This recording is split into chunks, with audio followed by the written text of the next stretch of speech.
Good morning, guys. It's time for comments on comments. It's actually quite early in the morning. Well, it's 8 o'clock. It's not that early. I've got coffee, but I am a bit knackered. Right, I haven't done one of these for a really long time. It feels like ages, so I thought I'd best jump in and catch up. Where do we start? Well, I've been playing the Division 2 beta, and it's brilliant. I really like it. So I've chucked up a couple of videos about that, which are kind of like not much going on, just me having a little bit of an explore and a bit of a play. Just to kind of show it off a little bit, really, but I like it. The new fine art, I'm quite tempted to play this. You should. It's really good. If you didn't play the Division 1, that's good too. But the Division 1, it's got to the point now where there's not a lot of stuff to do, and the thing that I like doing is being ruined by other players, which is really pissing me off. It's kind of like an area called the Dark Zone, and you go in there, you get special equipment and stuff, and then you have to extract it. But there's a time while you're extracting it using this helicopter, and agents, as in players, can go rogue and start attacking you like PvP while you're doing this. And what people have started to do, which is so frustrating, is they're in little groups of 3, hanging around by the extraction zone, and you go to extract your stuff and they all go rogue and just attack you and you die straight away, and there's nothing you can do because you're on your own. So they've kind of ruined that part of the game, I think, which is really annoying. But aside of that, on the Division 1, the survival kind of, what's it called? Add-on? Yeah, whatever it is.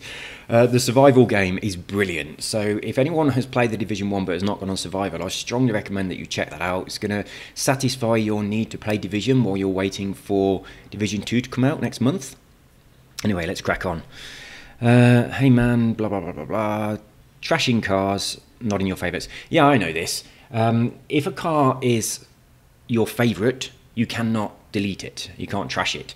But also, if a car is a barn find, you can't trash it. This is quite an old video, and also there's been a couple of updates since then as well, so things might have changed. But what you can do, if you put some cars on auction and nobody buys them, and you don't collect them back, then after a while they disappear. But this isn't such an issue because they've added more cars to the limit now. So your garage size is 750 as opposed to about 450 or 500, which is much better.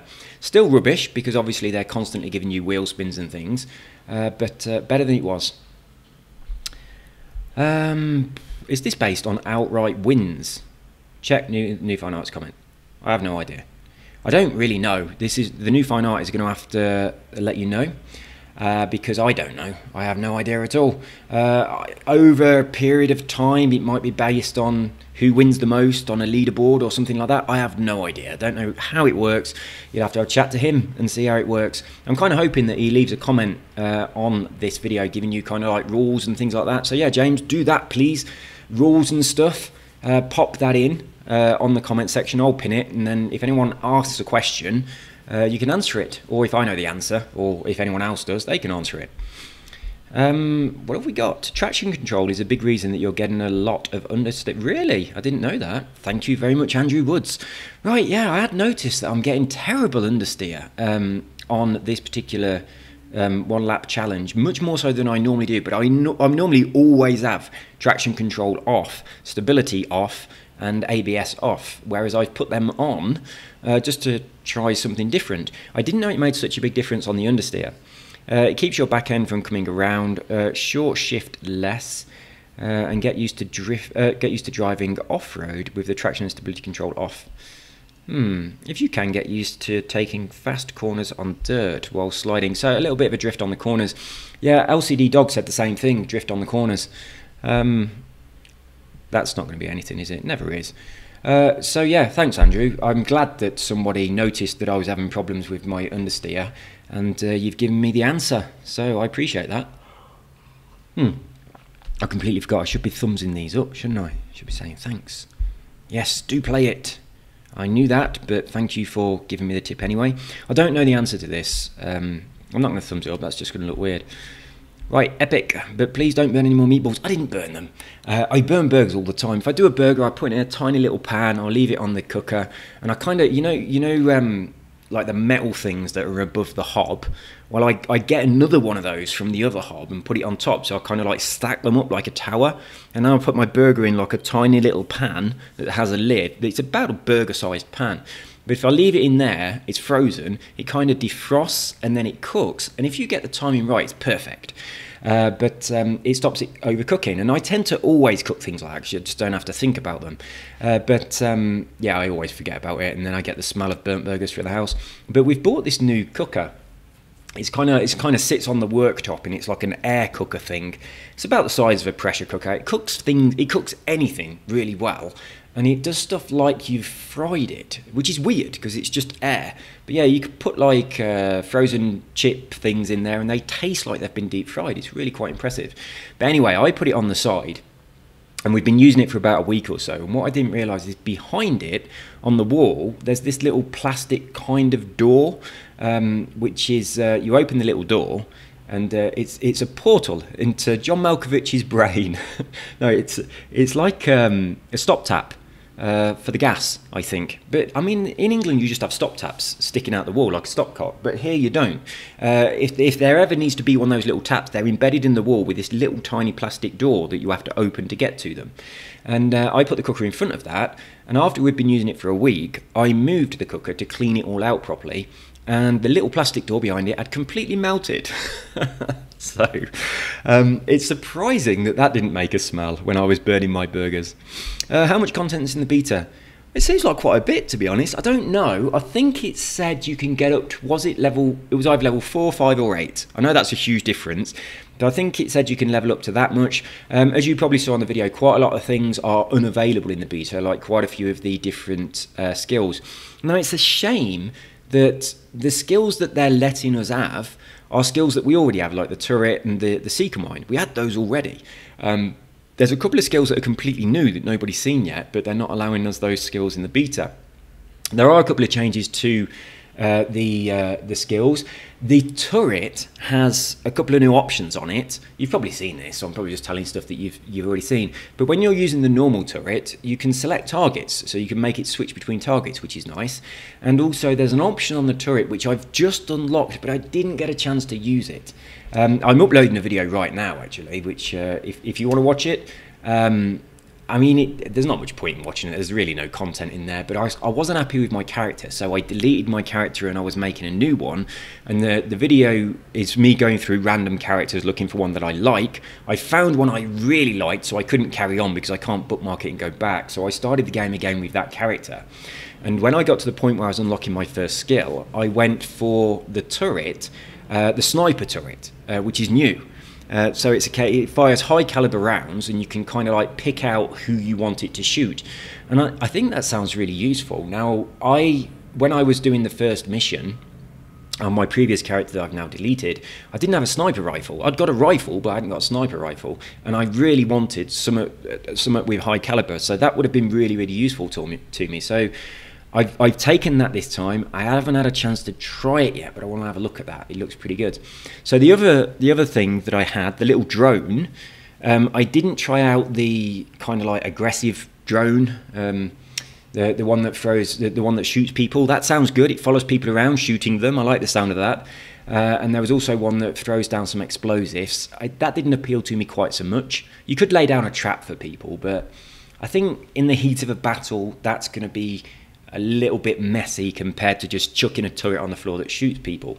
But also the one that I did use was kind of like the healing drone, where it follows you around healing you, which is brilliant. It's like having the healing station from Division 1 and being able to pick it up and carry it about. So I really liked that. That was very good. But on the Division 1, I never ever use any type of healing because I have armor that heals me a percentage of the damage that my skills do to other things. So I just really boost my skills as much as possible, get their cooldown times down as much as I can, and then I throw out my seeker mine or my turret, and that's the way I heal myself. So I never even think about healing. But obviously it's different here. Oh, I've got my email open. I should shut that down. Otherwise it's just going to keep popping up. Where is it? There we go. We can get rid of that. And that's better. And come back to this. There we are. Right, where are we? So yeah, it looks quite good. I don't know how many missions you can progress through. It does tell you, so I should know, but it actually tells you on the Xbox Store and stuff like that. But I did read it, but I can't remember. But it looks like it's a fair bit of content, but it's only for a few days, isn't it? Is it like from the 7th to the 11th? Something like that, I think, which is really annoying for me because I don't get the opportunity to play over the weekend. But I was talking to my wife about it. I was explaining what it is and all that kind of stuff. And she says, well, she's happy to watch Netflix over the weekend while I, play on this and do some videos about it. I kind of focused on the video side. I didn't say I just want to play this game. I says, hey, this game's new and I've got a demo for it. Not many people have the demo. Well, that was a small lie. And I says, I can make loads of videos for it and put them on YouTube and they'll make loads of money. And she went, yeah, if you want to do that, I'll watch Netflix. So I steered her towards the it will make money. Whereas really these Division videos aren't going to make any money at all. I just want to play the game. I like it and share it with you guys.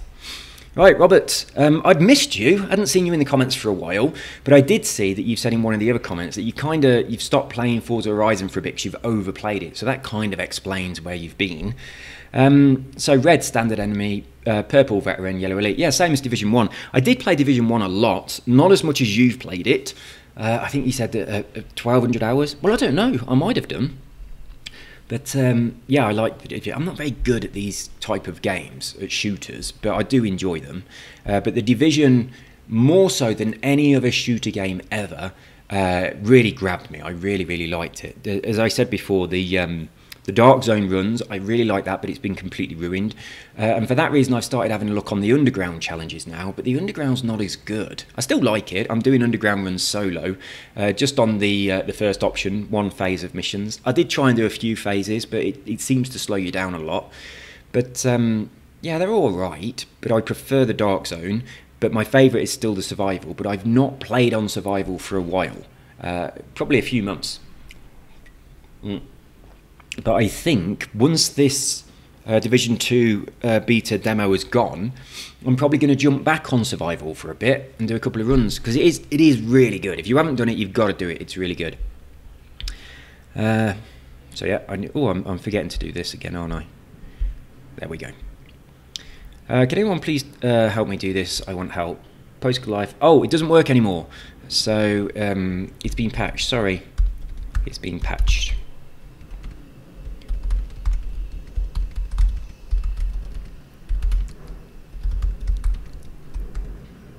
Right. I would give you a link to the video, but I'm not going to go and find one now. Yeah, the Goliath glitch has been patched. I need to update the name of this to say it's been patched. Right, so take it to me Friday night. We've got a squad doing legendaries on Division 1. So that's tonight. I don't know where you are. I think you're in the UK. I'm sure you are. So you're 6 hours behind me. So your tonight starts before mine does. Friday nights, and any night, as I'm saying down here, are no-go for the Xbox for me. My wife works very long hours, and I don't go to work. I work from home because I run a business from the internet, so I get a huge amount of free time, a lot of time to play on Xbox and stuff while she's not here, which means that when she is here, we tend to do stuff together or with her family. And because she's not here a lot, I mean, she goes out at the morning at 7 AM and she gets home usually around about 8 o'clock, 7:30 in the evening. So that's a long time. Now, she's not at work for all that time because her travel is ridiculous. Now, yesterday, she actually, I've said this on the video that's currently uploading. It's not ready yet. Let's have a quick look. It's on 12% uploading, so it's still going to take a while. But yesterday, it was what's called No Car Day in Colombia, where no one is allowed to drive their car. This happens, I think, once a year or maybe twice a year, and it's to do with trying to reduce pollution. But obviously, it's very disruptive for people. But they do allow public transport vehicles, so taxis and buses and things like that. So yesterday, she was not allowed to drive her car to work, so she had to get a taxi to work. And she actually got one of the company cars to drive her home, because that's permitted, which means that yesterday there was no traffic. So yesterday she got home at about 6:30, which is a couple of hours earlier than normal, because normally the traffic is horrendous and it takes her about an hour and a half to get back. Now, what's recently happened just outside our apartment, there is a new apartment complex being built on the next block. And while they're building it, they shut off a couple of roads, and they've changed our road from a road that was like two-way to one that's one-way. The trouble is, as you come out of our apartment, the one way, you have to go right, and it sends you all the way around this big block and then back onto the main road. Whereas what my wife would normally do is turn left, go 100 yards, and then she's on the main road. So normally she turns left, goes 100 yards, gets the main road, and then turns right, and that's her way to work. Whereas now what she has to do, because that driving around in a big square, that takes 45 minutes for her to get to the point where she would be 100 yards away from the exit to our building. It's unbelievable. And there's no way she can get around that. But I mean, I said, why don't you leave your car parked, out on the main road? She can't do that, it's too risky. And unfortunately, we don't know anyone who lives close by where she could leave her car with them. But that tiny change, it's going to last for the next 7 months, and it adds 45 hours to a journey. So my wife was saying what she's thinking of doing is renting an apartment actually closer to her work just for the next 6 months. I was thinking, that's a bit extreme. You could just get a taxi from the main road, just walk to the main road that's like, you can see it from here, it's only just there, and get a taxi. But no, she's just going out early. But I mean, it takes an hour and a half or up to 2 hours quite often just to get here. Now on her way home, when she's coming down the main road, she actually drives past our apartment, and then probably about 500 yards, and then you do a U-turn on the main road to come back again. But just that tiny bit of being level with our apartment and then going along the road and doing the U-turn and then coming back and then turning into the apartment, that tiny bit takes about 30 or 40 minutes because that junction is so congested. And it kind of does my head in, really, because it would be very easy for them to allow the people doing the U-turn to go continuous. They could have a single stream of traffic continually going around the road, and it would free it up. Anyway, I'm getting totally sidetracked on the problems of traffic in Colombia. But the problem with where we live, it's in Bogota, the capital city of Colombia. It's the same size as London in England. It's got the same number of people as London, but there is absolutely no underground system, and there are no trains on ground level. There's one train track that goes through Bogota, and it's like a single train track, and I've never seen a train on it. And it looks like a disused kind of old track from years ago. In fact, I have seen one train on it, but there's like a special train that drives through the city at Christmas with all like lights on it and stuff and that kind of thing, like the Christmas train. That's the only time I've ever seen the track used. But there's no infrastructure whatsoever for trains. There's no underground system or any of that. So if you imagine London, and you take all of those people that are on the underground and you put them in cars, and then you take all the people that are in the trains and you put them in cars or on motorbikes, that's Bogota. So you can imagine the traffic problems are horrific. And I talk about this quite a lot in my videos, and I shouldn't keep going on about it because it's got nothing to do whatsoever with gaming. But yeah, it's a problem. I mean, the roads here are really wide. The main road is, it's like 2 or 3 lanes, then kind of like a little bit of grass, then another 5 lanes, then a central reservation bit, then 5 lanes, then a bit of grass, then 2 or 3 lanes. Now that is a seriously wide road, and those kind of roads are quite common here. The main road that's just around the corner, the one that's 100 yards away, that's 10 lanes, 5 going one way, 5 going the other. So, I mean, the roads are big, they can handle a lot of traffic, but obviously there is too much traffic. It takes her a long time to get home from work. So yesterday, while I was recording the video that I'm uploading now, where I deleted my character and I was just having a look at a new one and everything, I've got my headphones on, and at about 27 minutes on that video, you hear my buzzer of the apartment going, and that's my wife locked outside the apartment, buzzing to try and get in. And then she did that for about 2 minutes, and then she phoned my phone to say, where are you? I'm outside. So that's what I shut the video down, saying, oh, my wife's on the phone, I better go. And I answered the phone, and she was like, where are you? I was like, I'm at the apartment. Why? I mean, it's only 6:30. Normally she doesn't get home till about 8:30. I didn't know it was no car day. And she says, I've been buzzing the buzzer for like half an hour. And I was thinking, I bet she hasn't. So I went and let her in anyway. She was in a really good mood as it goes. But I let her in, and she was like, I said, oh, I was recording a video, I've got headphones on, I didn't know. And she goes, listen, she goes, watch the video, watch it back. She goes, you'll hear me buzzing. And I was buzzing for 30 minutes. So I went and watched the video back, and she was buzzing for like 2 minutes. I was thinking, that's not 30 minutes, like 2 or 3 minutes max. But yeah, you'll hear it if you watch the video. It starts at about 26, 27 minutes. You can hear this in the background, and that's my wife being stuck outside. I mean, it's not outside, it's still in the building. It's not like she was in the rain.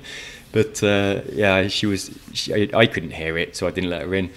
But yeah, I felt quite bad about it, to be honest. But she was in a dead good mood, so it didn't really matter.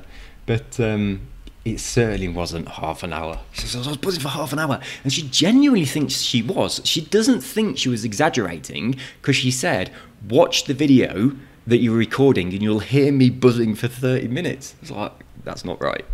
Anyway, let's crack on. Robert. The Division 1 is my most played game. Oh yeah, I read this. You have 1,200 hours. You rarely go into the Dark Zone other than weekly challenges. The Dark Zone is the best part of the game. I love it. I love the Dark Zone. I only go in there solo, but I really enjoy it in there. You're always welcome to join, and I think it would be lots of fun. I agree, actually. I never normally go into a team. Just having some more coffee because it's getting quite cold now. I never normally go and play on teams in games at all. I just don't like it. And it's like, I know I'm not very good as well, so I always feel like if I'm in a team with other people and they're quite good, I think I'm kind of holding them back or letting them down, and that's not a nice feeling. I'd rather just go through solo, and if I die, it's my own fault. But I like doing things solo. Same in my life as well. I run my own business. I very, very reluctantly have recently employed somebody, but that guy's very similar to me, so it's not too bad, and we don't interact with each other. I just say do this and he goes and does it. But every time in the past I've ever employed somebody, I've always ended up firing them because I just can't work with other people.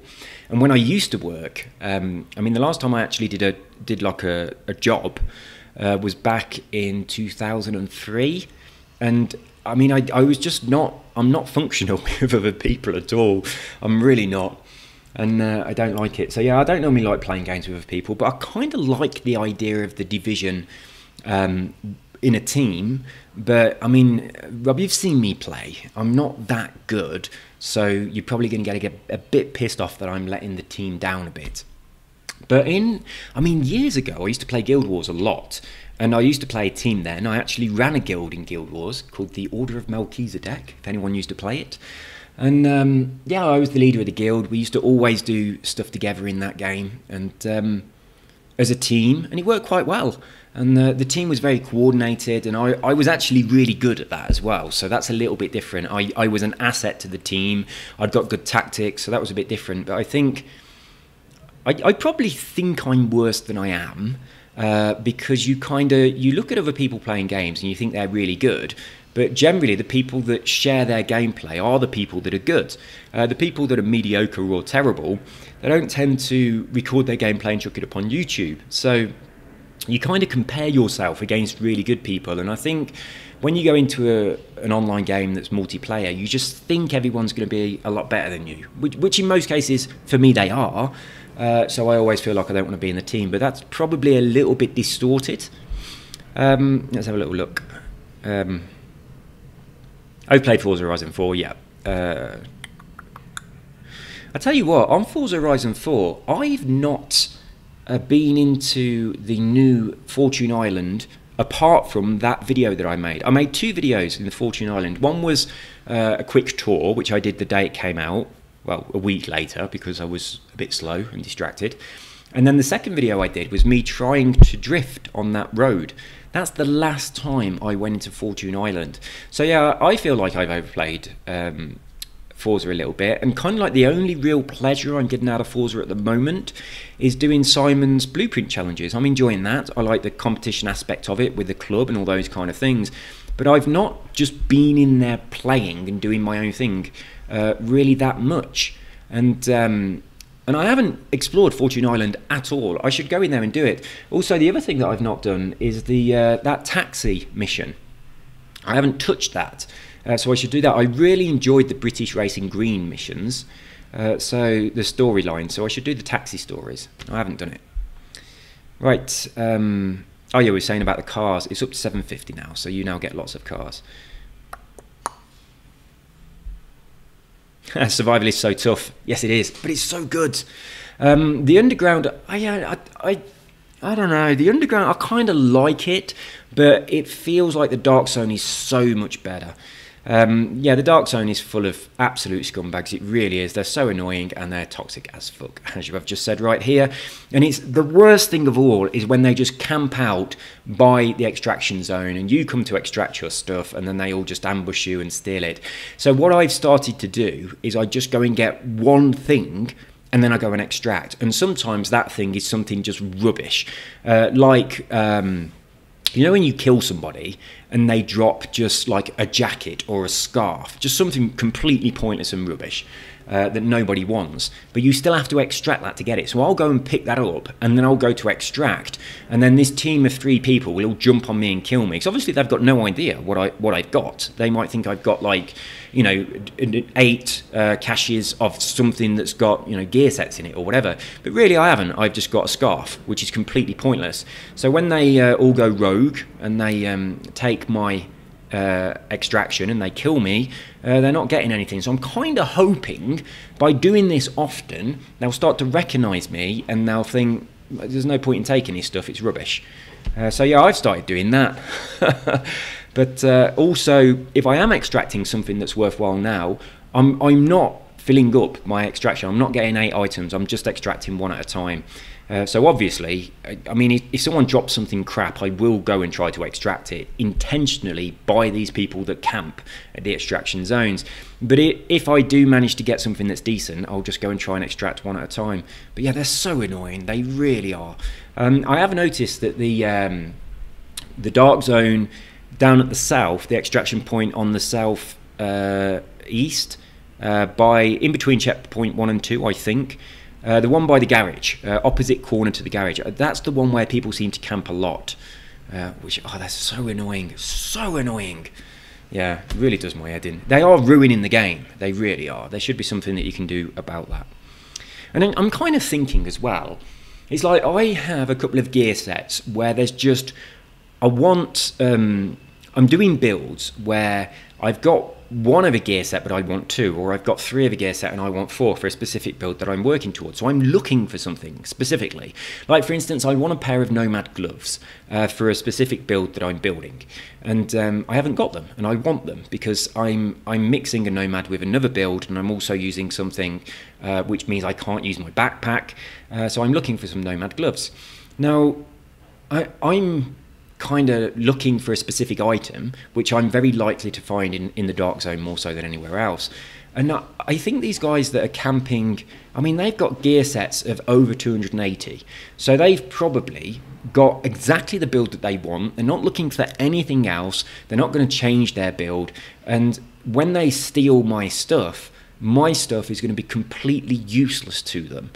That's what annoys me about it. So it's just like bullies, really. It's like what I've got is probably absolutely useless to them, but I want it. So it just does my head in. But I mean, that's not the reason they're doing it. They're not doing it to steal your loot. I think in most cases they're just doing it to... actually, that's probably not true, because they are stealing your loot. They are cutting the extraction wire and taking whatever you've got. So that's annoying. But what they're probably... it's more likely that the reason they're killing you is for the leaderboards. That is the problem with the Dark Zone, is the leaderboards of rogue agents killing agents, and you killing people that have gone rogue. It's that leaderboard and people wanting to be on the top of that leaderboard that is causing this problem. But it is so frustrating. This is 30 frames a second. I have no idea. Oh, sorry, I skipped 1. Just added my design, hope you like it. I haven't looked at it yet. I did have a quick look at a couple, and there was a design in there, can't remember who it's by, but I absolutely loved it. It was, what they'd done is on the door, they'd put this, the little logo from my YouTube, and also now I've added it as my my Xbox little icon. They put that on the door, but they've then kind of like got, almost like it's melting. And I think that looks really awesome. I like that a lot. So I liked that one. I did see there was a couple of others on there, but I kind of wanted to avoid liking them all because it's a competition. And when it's a competition, there's no point in me just saying, yeah, I like all of these, because I kind of do. So I was kind of thinking I'm going to restrict myself to only liking the ones that are my favourite, or the ones that I think are really exceptional. So I'm going to try and only like, you know, 2 or 3 or whatever, as opposed to just liking them all. But if I'm liking them all, that makes my vote completely pointless. But at the moment, that's my favourite one. But I'm going to obviously get back on there, look at them all. And if I do think there's some really good ones, I'm definitely going to like them. But I like how people are doing this. It's nice. I really, really hope that what we can do is get whichever one wins. Obviously, I'm going to be showcasing it when I do the 1 lap challenge demonstration.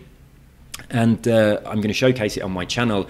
And I'm really hoping that that gets you a lot of downloads. And over time, let's try and push some of you guys that are in the club towards Legendary Painters. That would be really cool. I've been doing something behind the scenes to see if I can push myself up to Legendary Painter. It's not quite working as well as I expected it would. I've had about 26 downloads on one of the things that I've been doing, but I'm not talking about it on here, and I haven't been showing it on here because I don't want the fact that I have a YouTube channel to bias that, because obviously I want to kind of show people the way that I'm doing it, but I don't want people to say, yeah, but it's only working for you because you can advertise it on your channel, which is why I've not done that. But yeah, I'm working on something at the moment to see if I can push up my painter skills, and we'll see how that goes. At the moment, it's not going as well as I'd hoped, but I've only done it a little bit, and I should do it a lot more. But I haven't done much painting at all on Horizon 4.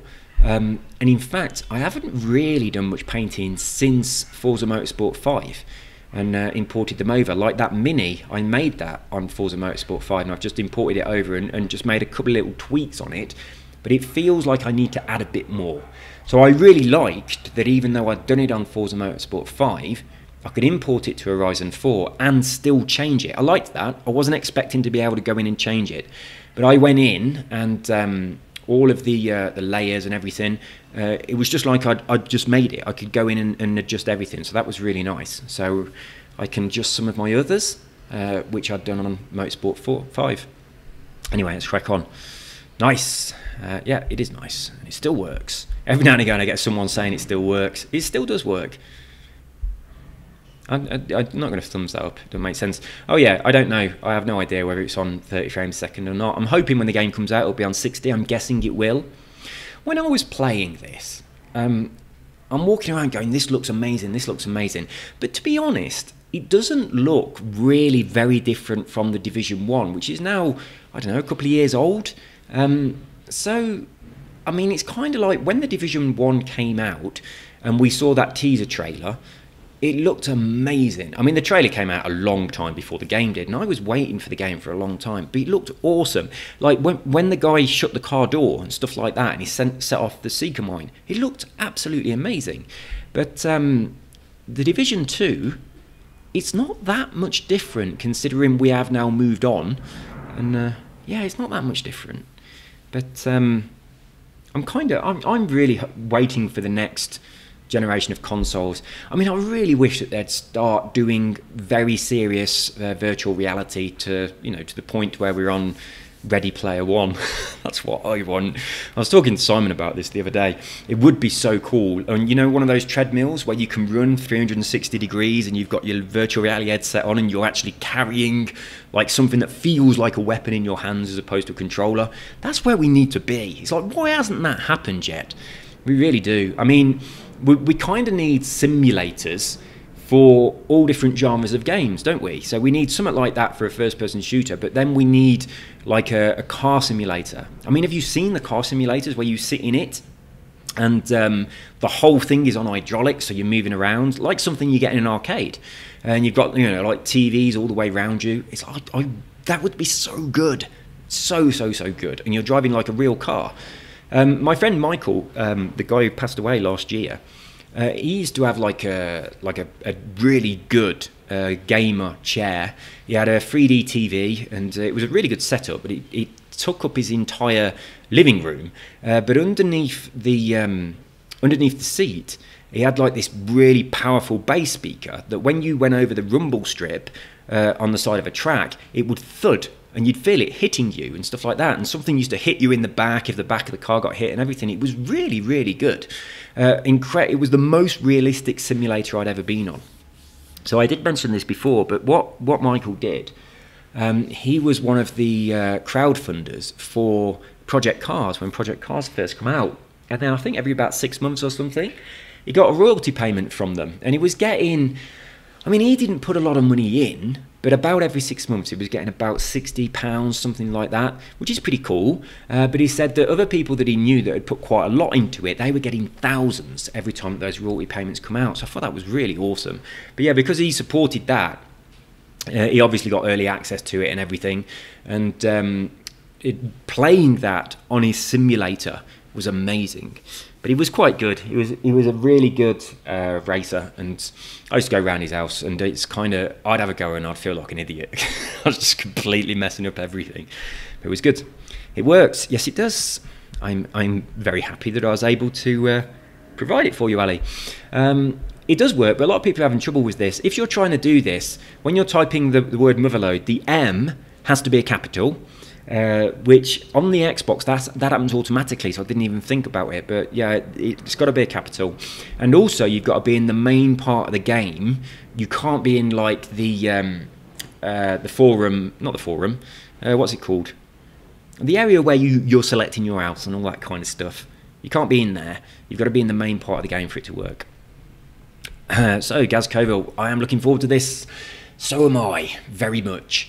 I did notice that I've got to wait an extra 3 days because I don't have like the Ultimate Edition. So some people are getting it on either the 11th or the 12th, I think. I've got to wait for the 15th. Someone did say that it was their birthday and they wanted it on their birthday and they've got to wait, and they didn't realise that it was possible to get it on the 12th. They're in North America and they were thinking it was different times where it's coming out. I just think it's different versions. So the people who have got Ultimate are getting it a little bit early. I'm kind of kicking myself now a little bit for not getting the Ultimate, but that's not a big deal. Right, Robert is looking good. You should team up. We've kind of talked about this already. Yeah, I think I will. For a change, I'll get back into that. I'll get my headset on so I can communicate with people, but it's given me a huge amount of feedback. I don't know why. I've tried to change things to fix it, but my other headsets don't. But the only headset that works with my controller with a mic, it gives me feedback. So what I might try and do, the only reason the mic doesn't work on a normal headset, my decent headphones, is because the Xbox kind of changes the lead around a bit. So you have to buy things like the Turtle Beach and whatever it is that they sell themselves, or whatever they support, whereas a normal headset won't work. But obviously, if you kind of use an adapter or switch the cables around a little bit, you can get around that problem. So I might have a look at doing that, and then I can use my decent headphones. Right. Yeah, the errors. You're getting thrown out quite a lot. If you've watched my videos, has this uploaded yet? How long is it going to take? It's not telling you. Normally it tells you how long it's going to take, but it's not on there yet. Yeah, I'll get chucked out quite a bit, but you've got to expect that, really, haven't you, on a beta? It's not a big deal, but I am definitely looking forward to the actual release, and I will have a crack at team play. I would like to get better at this kind of stuff, so I'm going to practice and try and get better at it. I did have a look at Anthem. Have you guys seen Anthem? I watched the video trailer, and I was thinking, God, this game looks amazing, but I didn't realise it was like a Battle Royale style shooter. When I realised that, it kind of pissed me off a little bit because I'm not very good at those, so I kind of avoid them. But it's like, you know, PUBG and Fortnite. It's like that, without the building aspect of Fortnite. But it still looks good. I had a little go on it. I like the way you can slide around and it makes you go really fast. I like the unique abilities of the characters. They were quite nice as well. But what I thought it was when I watched the video teaser, I just thought it was like a single player, you know, adventure game shooter. And that really appealed to me. I was thinking, this looks ace. And then when I actually got in and downloaded the demo and had a crack at downloaded the actual game and had a go on it, it wasn't that good. So this is annoying. Anyway, let's crack on. Hasn't it been patched? 3.6 million in 30 seconds. I don't know, because I'm not sure what this video is. It might be the Goliath glitch. But check the one.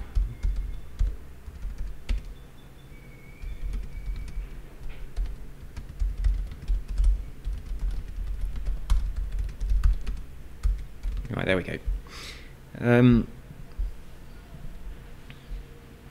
So yeah, I don't know what that's referring to, but I think it must be the Goliath glitch, but I'm not sure. It's from a long time ago, so it's probably been patched.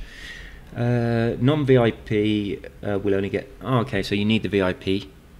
Yeah, I'm pretty sure it's the Goliath glitch. Right, moving on for Jim Bob. Where are all the club challenges posted then? Either in the club or on here. So if we've got a challenge for the club, we normally do them on here. So I mean, what I did here is this challenge is a couple of weeks old, and this was my attempt at trying to beat my time. Absolutely unbelievable time on this. I got a 6:45 point something 2 weeks previous, using all of my assists off and manual gears. And then 2 weeks later, I had all my assists on, use automatic gears, and I got a 6:45 point something. It was 0.05 of a second off my previous time. I couldn't believe it. I can't believe it was so close to what I got the other time. And if you watch the two, I mean, they're nowhere near similar whatsoever. I'm making loads of mistakes in areas on one and different mistakes in the other, and they're so different. But within, less than, well, 0.05 of a second, my time was. Unbelievable. So, how do you take a screenshot? Yeah, good question, because I really battled with this. So when your time is finished, press your Xbox button so that your side menu thing comes up, and then I think it's the Y button, but it tells you down at the bottom, so you can take a screenshot. But then what you need to do is you have to go into your recent captures, and you'll see your screenshot, and you have to upload that to Xbox Live. Once it's uploaded to Xbox Live, it then enables you to share it to a group. So upload it to Xbox Live, wait for a bit, and then click on the share, and then it will say share to a club. And then you can just choose the Katumi74 club, as long as you're a member of it, and you can post it to the club. So the places where we promote, advertise these, when Simon makes one, he tells me about it, and he puts a message about it on the club, and he'll pin that on the club, so it'll always be the top one in the posts. So he'll tell you what it is and everything, but at the same time as that going on, I'll make a video showing you where it is, and I'll do my first lap. Now, my first lap is always atrocious because it's always in a car that I can't drive and I have no experience of. I don't know what to expect on the lap, but it gives you an idea of what it's about. And I've been tempted to kind of test them out and stuff like that, and then try and drive something that's a bit more impressive rather than really embarrassing myself. But I've decided that no, I'm just going to do my first experience of this one lap challenge. Here you go, take a look at it based on what I do, knock a minute off, and then aim for that. So yeah, the only reason that you've probably not seen them is because we did one about 2 weeks ago, and then there was a big gap. So if you went backwards on my videos, you would see where we sort of announced this one. But we have got a new one coming. The next one, after the one that's currently on right now, we've only just posted one a few days ago, so that one will be on for a week or so, and then we've got a new one coming for the Mini. So we obviously have the design competition for the Mini going on at the moment, which will be whoever wins the design competition, I'll be driving in that car. Chemdry of Monroe Lucas Company. Let's have a crack then. Joined club a few weeks back, and I've been watching Katumi's videos since just after Christmas, after my son got me this game. Love seeing the club events. It's nice to see... hang on. It's nice to break up the grinding of blueprints for credits. Thank you, Katumi74, and the new fine art. Right. And your timed Python. I like it when people tell you who they are, because I talk to people on here, I see their comments and stuff, and then I see people on Xbox, but they have a completely different name, and I don't connect the two together. It's like the new fine art. I was talking to the new fine art on air for ages, and I was talking to XNY1 on Xbox for ages, with having no idea it was the same person. So yeah, I like it when people tell you. So timed Python. It's good when people let you know who they are in the two different places, so we can connect them together. So yeah, I like the club. I think really, I mean, I only made the club because of people here on YouTube said, why don't you make a club? So I was like, all right then. I had no idea what the club was, but it's really all down to Simon, who is Fallen UK, and James, who is the New Fine Art. It's more those two guys than pretty much anybody else. JD Fett as well, and Daz72, but mostly those two that are really making the club what it is. They're putting in all the effort, so they're doing all the work. They're putting up competitions and all of that stuff, which I think is unbelievable. It's incredibly awesome that they're doing that. And all I'm doing really is when they tell me they've done something, I'm just telling you guys about it on here. So I guess my part is promoting whatever it is that they've come up with. So I guess that's important and it really helps. But without them, the club would be nothing. It really would be nothing. But all the stuff that we're doing, it's all their ideas. None of it comes from me. So massive kudos to those guys. I mean, Simon does a lot with the organisation of the blueprints and everything. But this thing that James has just started on the New Fine Art is amazing. And as I go through the comments, I'm not going to talk about it now because we'll get down to comments about it in a bit and then I'll talk about it then. So here we go. Oh, I got to click on this. Start them loading. Right. This explains why there are some cool mini liveries on the Katumi 74 activity blueprint. We'll have a go later. Yes, right, the competition. I've mentioned this a couple of times. We're in the 1965 Mini Cooper S on the next one lap challenge. So between now and then, you guys have got to design, just create a beautiful design for that car. Take a screenshot of it, chuck it up on the club. The one that gets the most likes is going to be the one that I drive on when I'm demonstrating the next one lap challenge, and hopefully that will get you a load of downloads. So it's just an extra little thing that we can do on the club. It keeps it active. I like this for several reasons, right? It's encouraging people to use a part of the game that is often neglected, the designing cars part of the game. It's still fun. I mean, I know it's a driving game, but it's got a lot of different elements to it. And this designing cars is an element of the game that I've really enjoyed doing in the past on Forza Motorsport. And I like how this is encouraging people to have a crack at that. Also, obviously, because I'm going to be driving the car and showcasing it on my channel, it's hopefully going to help that person, whoever wins, to get a lot more downloads. I think we're going to have some honourable mentions as well. I mean, I'm obviously going to be driving one of the cars, but I think when I make the video, I will show the entries. So I'll make the video, I'll show the entries that we had, I'll say, you know, kind of like, these are the ones that I really liked or whatever, and then I'll actually showcase the one that is the winner. But I think it's only right for when I'm making the video to go into the actual club and go through the images people have submitted and share those on the videos and say these are the submissions. And then obviously if people are watching my YouTube video and they like the ones that I'm showing off, they can pop in and download them. So hopefully it should help anyone that submits a design, not just the person that submits the winning design. Oh, I forgot about my coffee. It's gone cold. It smells nice though. I might just smell it now and not drink it. Oh, cold coffee is so horrible. Why do I put myself through this pain? I should just ignore it. Right, what we got then? A12 active. If we're looking for a money glitch, why the fuck would you have 5 million credits to splash, you idiot? Right, okay.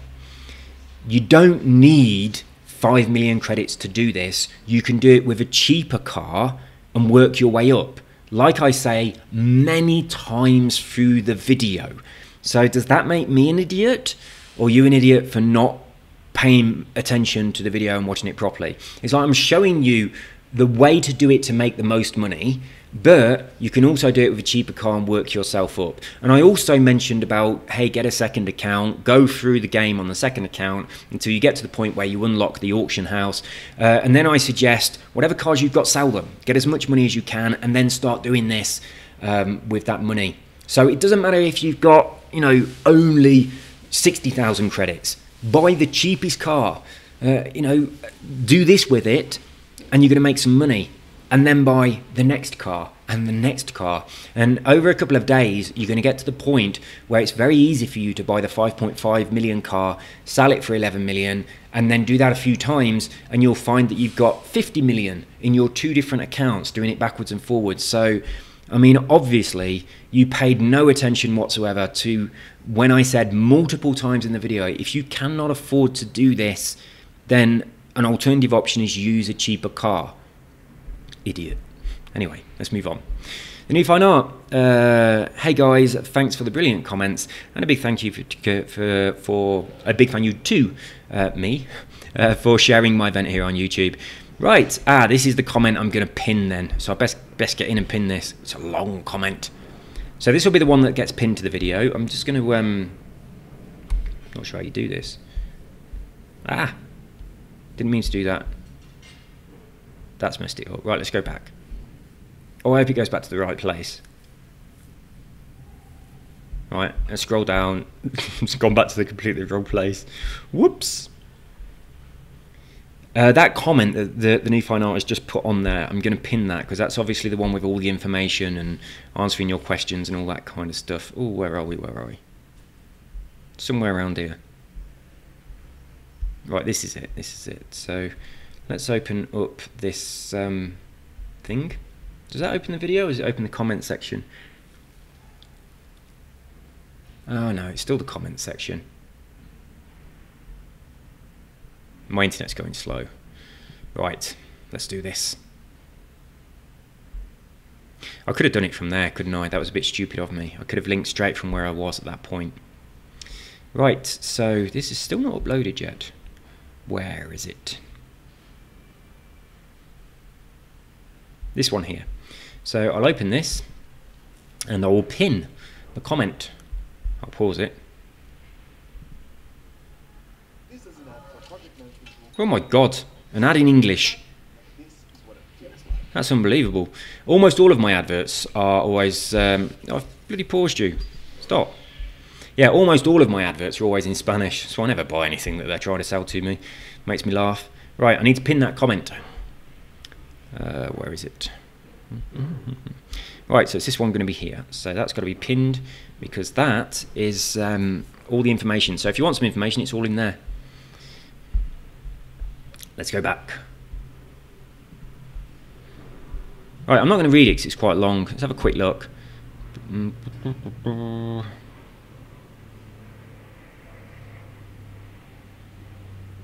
It's the ranked rivals events. Did I go into the wrong thing? I don't know if I did or not. I don't know if what I did was right on the video. I'd never gone into those rivals things anymore, but I hope what I showed was right. On Monday mornings, I will post a list of the top 20 lap times by members of the club. These lap times will be used to compile a league table showing who has won the most weekly ranked events. At the end of the year, the Team 24 member with the most ranked events will receive a brand new Xbox One worth £440. That's, wow, I tell you what, a brand new Xbox One X that if you buy it in Colombia is worth £650 because technology here is very, very expensive. I tell you, it's unbelievable. So I was looking at the cost of the iPhone. When the iPhone 10 came out, it was £1,000 in England. Here, it was £1,250. Isn't that how outrageous? Yeah, the Xbox One X in Colombia is £650. The games are really expensive as well, but it doesn't really matter for me on the games because mine is set to the UK Xbox store, and I never buy disc games. I just always download them from the store. That's not a problem. So yeah, all of this stuff, if you lived in Colombia, would be very, very, very expensive compared to everywhere else. It's terrible, really, really terrible. But anything that comes from another country into Colombia has a huge amount of tax on it. And I think the reason is, obviously a lot of drugs go out of Colombia into other countries. So there's a huge amount of cocaine that goes from Colombia into North America. That is shifting money from North America, particularly Miami, into Colombia. And I don't think North America likes that. So anything that Colombia buys from North America, like imports, like things like Xboxes, they put a huge amount of tax on it, which is kind of unfair, I think, on the people that live here. It makes, I mean, in Colombia, it's very, very, very, very expensive to live. All the things that you would buy for your house, like an Xbox, are much more expensive than anywhere else in the world, as far as I'm aware.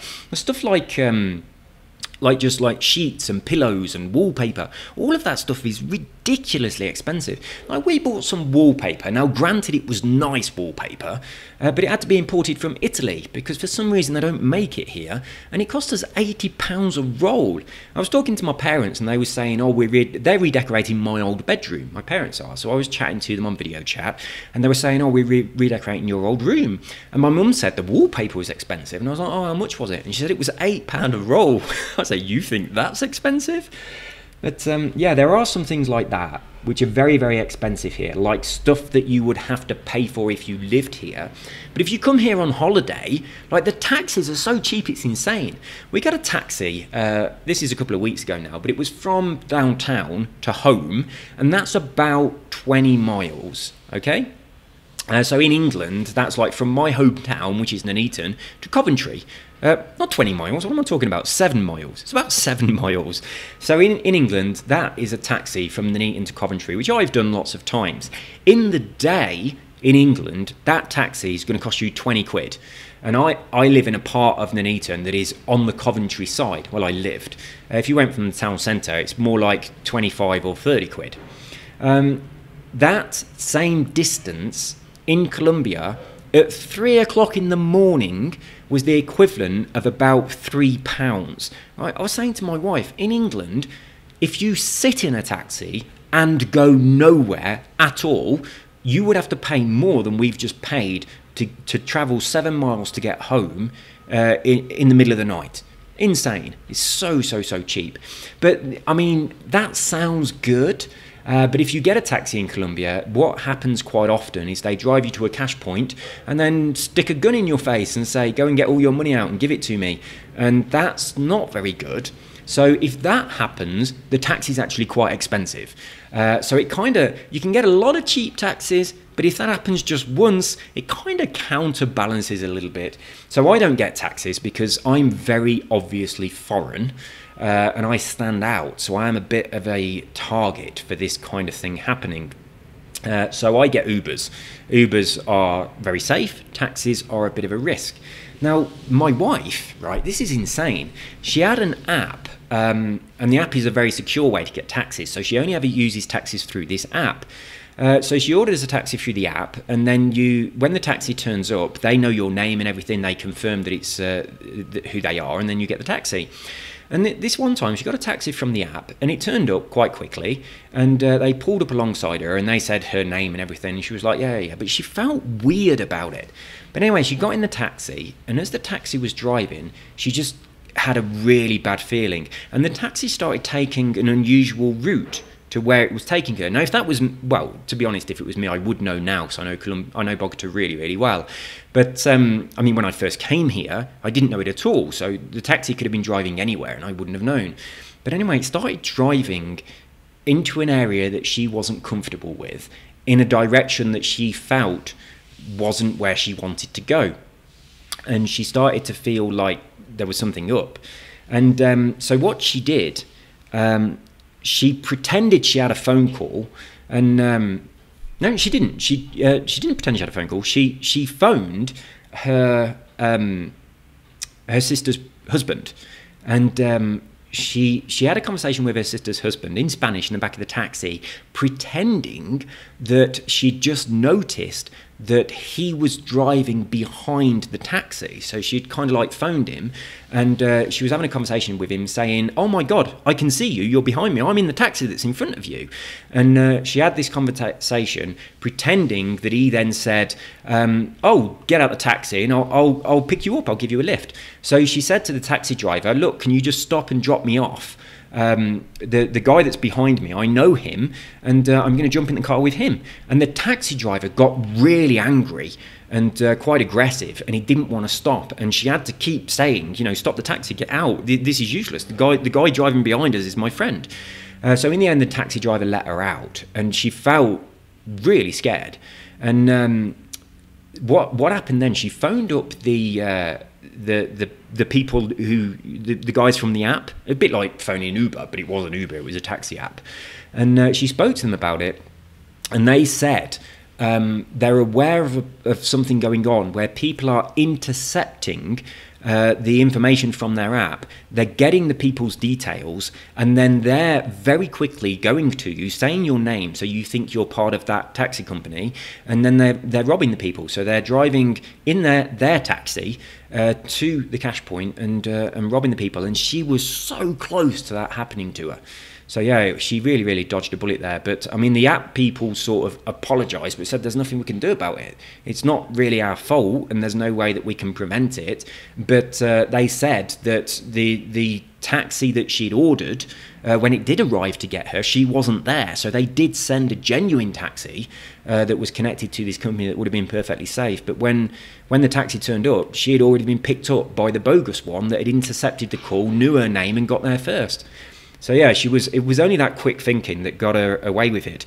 But I mean, quite a few people that work where she works have been, they've got in a taxi and the taxi's driven them to a cash point and then robbed them. So that's the reason I don't use taxis either here, even though they're very, very cheap. But Ubers here are cheap as well. So it's not a big deal. So yeah, to come here on holiday, as long as you don't mind getting robbed at gunpoint every once in a while, you can get very cheap taxis, and it sort of balances itself out, really, throughout the course of a year. I mean, if you only get robbed twice, you're probably still paying less for a taxi than you would do in England. No, you're probably not. But the other thing is the food. The restaurants are spectacular, and the food is incredible, and the service is just absolutely brilliant, and that is really cheap. And the cinema is amazing. It's like you go to the cinema, it's like that you sit in a luxurious soft leather armchair where there's a little button and you press it and the armchair goes back automatically into a recliner and your footrest comes up. It's so comfortable. I mean, I could fall asleep watching a film. In England, the only thing that falls asleep when I'm watching a film is my ass, because it goes numb, and I'm paying more attention to my ass than I am the film because I'm so bloody uncomfortable. Whereas here in Colombia, it's so comfortable. And also you go to this little this kind of like bar area that's very elegant before you go into the cinema, and then someone comes over and they present you with a menu and you decide what food you want and everything, and then when you go into the cinema, after a while they come and bring you your food, and it's kind of, I mean, you can have the kind of food you'd have in a restaurant that you wouldn't expect to have in a cinema. So I had like some ribs, like a barbecue ribs. It's just so weird. And they actually bought me some like gloves to wear to keep my hands from being dirty because I'm in like a dark environment. But they bring you food on a plate with a knife and fork, and it's real food. So I had like 3 mini hamburgers and stuff, and it's really quite nice food as well. It's like posh restaurant food. And you're drinking things. It's nothing like England, where you pay £11 for a ticket and then God knows how much for a Coke and God knows how much for some popcorn. And then if you have a pick and mix, it's like every sweet, it weighs so much that your pick and mix is going to cost you 20 quid, even though what you've actually got in a normal shop would have cost you about 50p. But yeah, you don't get any of that nonsense here. It's just incredibly good value for money, brilliant service, and really quite spectacular cinema. So there's a few things that are really good that I know I've talked about this a lot, I'm repeating myself, I know I am. But if you come here on holiday, the stuff that you do, go to restaurants, go to the cinema, etc., all of that stuff is dead cheap and really impressive. But if you come here to live and you want to buy an Xbox, look, this massive tangent is just because of this here. This is why I'm on this tangent. If you come here to live and you think, oh, I want to buy an Xbox, you ain't paying £440, you're paying £650. And then you think, oh, I want to connect my Xbox to a big TV. That's going to cost you a fortune. Well, actually, my TV, on Black Friday, the year before last, I bought a new TV, and it's 60-inch, which is enormous. It's a 4K 60-inch like TV that I use for my Xbox, and it was the equivalent of about £500, which I think's a really good deal. I was really happy with it. My wife was like, we don't need any more TVs. I was like, we do. Of course we do. I want another one now because there's that special thing that the Xbox does. I can't even remember what it is, but it's something to do with Dolby. But it's like this new, it's kind of like high dynamic range, but it looks at each individual scene and changes stuff. And it looks really clever. And my TV doesn't support it, and I'm really gutted because I want it to support it. So I kind of want to buy a new one. But we now have, I mean, there's only my wife and I live here, and we've got 3 quite big TVs, and she thinks that's too many. But I mean, I like gadgets. I like TVs. I spend my money on technology. I love that sort of stuff. She's not into technology at all. She's into just going on lots of holidays and buying shoes and handbags. So that's what she spends all her money on. And I spend my money on gadgets and things. So she looks at my stuff and she thinks it's a complete waste of money. I mean, I don't look at her shoes and handbags and think it's a waste of money. I don't mind that at all. And I'm very keen on going on holiday, so I don't mind that either. But she does think that I waste my money because I spend a lot of it on gadgets. I really want us to move house and go to a place that's got a basement so I can have like a proper soundproof basement. It's like I play piano, guitar and the drums. I mean, I don't play any of those instruments very well, but I want like a studio. When I was in England, I actually built a really good, very soundproof studio in my garage of my house. My garage was enormous. We never put the car in the garage at all. We left it on the drive. So I sectioned off half of the garage and I got this high density kind of fibre off my uncle. He worked somewhere where they supplied this in the construction industry specifically for making places soundproof. So I got a load of that from him really, really cheap. And then I made a soundproof studio by doubling this stuff up. And I had my drum kit in there and a load of guitars and stuff. I didn't have a piano in there, but I had the drum kit and guitars. And I could be in there thrashing my drums as loud as I could. And if you were just in my garden or in my house, you couldn't hear it at all. It was completely soundproof. It was amazing. So I kind of want to build something like that here. I can't do it in this apartment. There isn't anywhere that's suitable, but I'd like to get a new house, build a soundproof studio, and then that would sort of be like my play den. And I thought if I could do that and get like a really big TV and then get like a racing chair set up like my friend Michael used to have, and then all my instruments in there as well, and that would sort of like be my den. And my wife wouldn't be that interested in going in there at all, but I really want to do that. So that's my goal. And I thought if I get somewhere with a basement, it's sort of like the walls are underground. So you are soundproofed anyway, and then all I have to do is buy a load of that high density stuff that I had before and just completely cover the ceiling with it, and then make a door that has the ability to be soundproof. So like a triple glazed patio door as the entrance to this place. That'd be amazing. So that's what I want to do. I tell you, my brother could do it. Where my brother lives, he lives in Burton Hastings, which is in Nuneaton, if anyone knows it. I know a couple of my listeners are from Nuneaton. So anyway, he lives in Burton Hastings, and he lives in like a very old farmhouse. Now, underneath his farmhouse, he's got a cellar, and he doesn't use it, but he's planning to use it. But it's got like vaulted ceilings, and it's a really, really old building. I don't know, I think it's from like the 17th century or something, so it's really old. So inside the cellar, it's very creepy, and it's got the vaulted ceilings are like, it's kind of like all, not cobblestones, but you know the kind of thing that I mean. And it looks like a scene from a horror movie, but actually running through his cellar is an underground stream.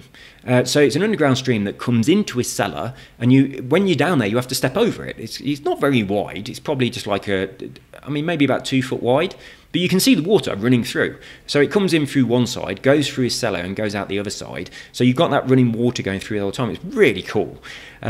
So all the ground's uneven, and it's proper creepy down there. It's very dark. But what he's done, he did it himself, and it's really, really impressive. He's built a decking area in his garden. Let's just wait for this very noisy plane to go away. It's so noisy here in the flight path, it really is. There he goes. That's going to England. That particular plane on that particular flight path is the one that I go, if I'm going to London, that's the plane I get, the one that's just flown over. But I normally get the one that goes at night time because it's cheaper.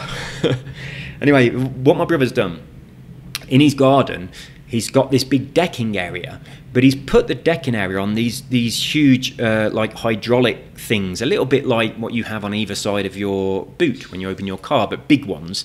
and he's got a catch on his decking. It's a big decking area. There's like table and chairs on there and everything. He has to move the table and chairs, and then you can lift up the entire decking on these hydraulics. And he's got these steps now that go down into his like cellar. So what he's planning to do down there, he wants to have like a projector and then have like a big screen down there, and he wants to, my brother is obsessed with horror films, and he wants to have like evenings with his friends of watching horror movies down in his very, very creepy cellar in his 17th century old farmhouse. But yeah, it's awesome.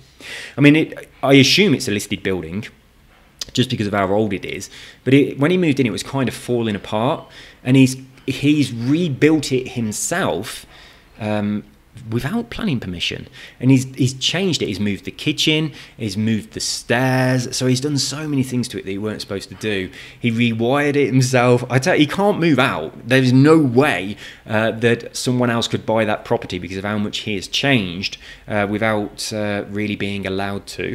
So it's very naughty. But yeah, I like it. It's a nice place. But when he first moved in, it looked like, you're buying this? Are you kidding me? It was all falling apart. It was just like a pile of rubble, really. But he actually, he got like an old fireplace and he put a log burner in. But in order to put the log burner in, he had to rebuild the chimney. So he was rebuilding the chimney from inside, and he was using my dad's ladder inside the chimney to rebuild it. He did it all himself. But he built the ladder into the chimney, so now it's still in there. So he couldn't, once he'd finished, he couldn't get it out. So yeah, he inside his chimney now, he has my dad's old ladder, which will be in there forever. But it's quite useful for Santa Claus. But there we go. But yeah, his underground cellar is just amazing. I would love something like that myself. It's so awesome. But he's just using it for creepy horror movie evenings with his friends. So anyway, that tangent was brought to you by the New Fine Art by mentioning £440 is the cost of an Xbox One X. Then we just went off on one for a bit. Well, let's crack on. So we're going to have a lot of comments here that are to do with this, I assume. Have a read through this yourselves. I'm not going to read it. But wait, it's based on wins? Katoomli heavily implied it was based on average finishes in some way. Hence what he said about taking part even if you don't think you can win. What I meant there, if it's based on wins, I didn't know, I really didn't know what it was based on, but if it's based on the number of wins that you get, and some of the people that are pretty good, they don't race, then 1 week, then they're missing out. So how do I reply to just this? Oh, well, it's already been replied to as well. Heavily implied is a term that lawyers use and doesn't really suit the nature of this championship. Watch the video again and you will hear the disclaimer that Katoomli said before, that the event is nothing to do with him and he's not fronting the prizes, the ranked events. Yeah. It's like I kind of, what had happened, I didn't even know this was going on. Simon sent me a message on Xbox saying, hey, the New Fine Art is doing this, check it out, make a video on it. So based on what Simon said to me, I then made the video to you guys, and I hadn't got all the information. I hadn't got any information from the horse's mouth. So I do say on the video that I'll pin a comment from the New Fine Art that's got all of the rules in it, so check that out. So whatever I say on the video makes absolutely no difference. The rules are in the pinned comment from the person who has created the thing and is putting up the prizes. So yeah, as I said on the video, do check out what the New Fine Art is saying, because if I've said something wrong, he will correct it. So check that out. But isn't it amazing that he's doing that? I mean, I absolutely do intend to have competitions and giveaways on my channel that are coming from myself, but I'm not doing those just yet, but I will definitely do them in the future. But I'm so impressed that James is doing this out of his own pocket. It's incredible, really incredible. So I'm quite happy about that, and really commendable.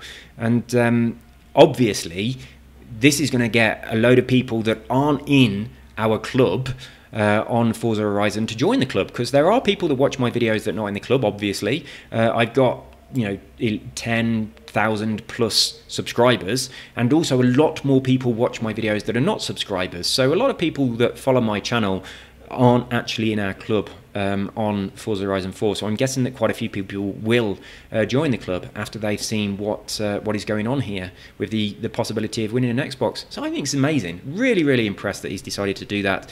But yeah, I will definitely be doing stuff like that myself in the future, and giveaways and all that kind of stuff. But I'm not doing them just yet. Awesome, thanks dude. What is it? It's a 1 lap challenge. No problem. Awesome gesture from the new fine art. Great little K74 club we have going here. It is, isn't it? And it's all down to these guys. I mean, it's more than anyone else. It's Fallen UK and the new fine art. They're the guys that are really carrying the club. I mean, I mention here to the Jaded Fett. He's also someone that puts a lot of content into the club and always contributes.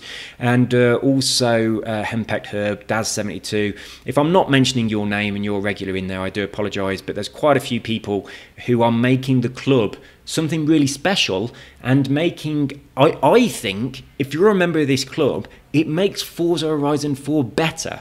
There's things for you to do. There's a bit of a community going on there, and I think that the guys that are doing that, well, you know, that it's impressive. And it's not, even though I made the club and I've got the channel and everything, none of this is my doing. It's all these guys. So JD Fett is saying club admins should join each other so that we can communicate with one another. Yes, you should. I agree. And you have. I'll see if I can give one a go without wanting to throw my controller out the window. Yeah, do it. Do it. Do a design. Definitely.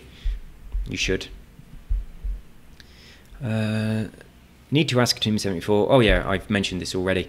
I still haven't done it yet. I'll do it in a bit. I completely forgot. What I did do is I logged into the club on the browser, on the internet, to see if I could do it from there, and it wouldn't let me. So I've got to go and do it properly. But yeah, I did intend to do that, and I forgot. Got distracted. There we go. Look, I meant to do it, but forgot. I'll do it tomorrow.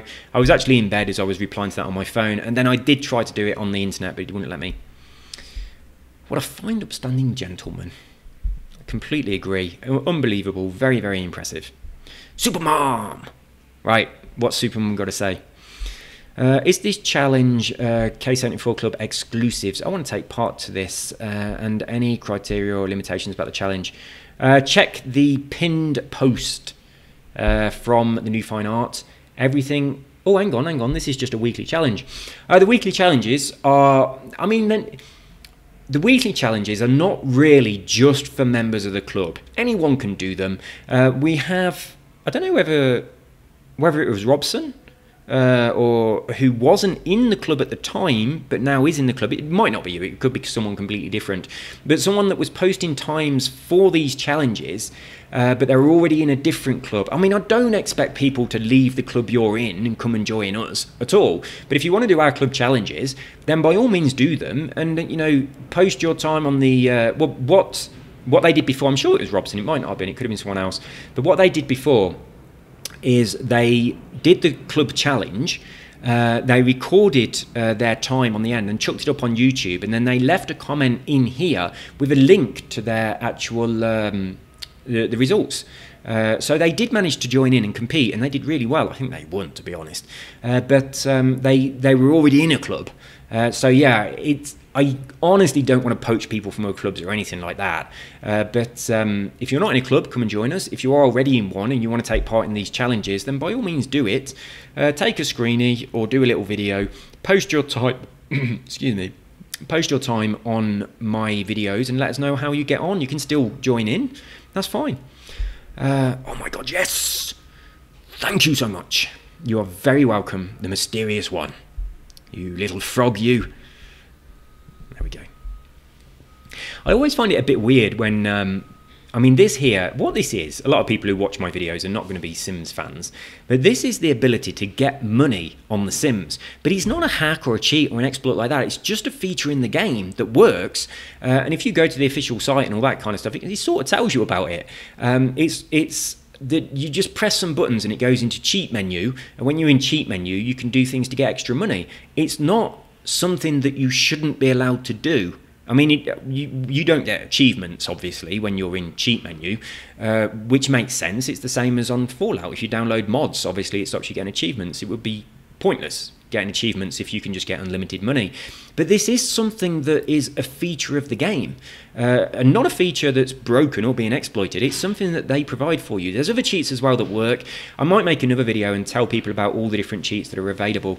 But yeah, I find it weird that when you load up The Sims, it doesn't explicitly tell you, hey, by the way, if you just want a shitload of money and you want to build stuff without having to do the normal things, do this. It should tell you that, but it doesn't. Right, Bookfast and Weed says, well done, the new fine art. The time you set could have been better if you don't use the lap at the start. Standing starts equals slower times. Right, okay, so this is a reference to well done to the new fine art, completely agree. But then your comment is talking about my race. I totally agree with you here, and you are dead right. And also, when you do your first lap and the ghost is going around, obviously they whiz past you because their fastest time isn't from a standing start.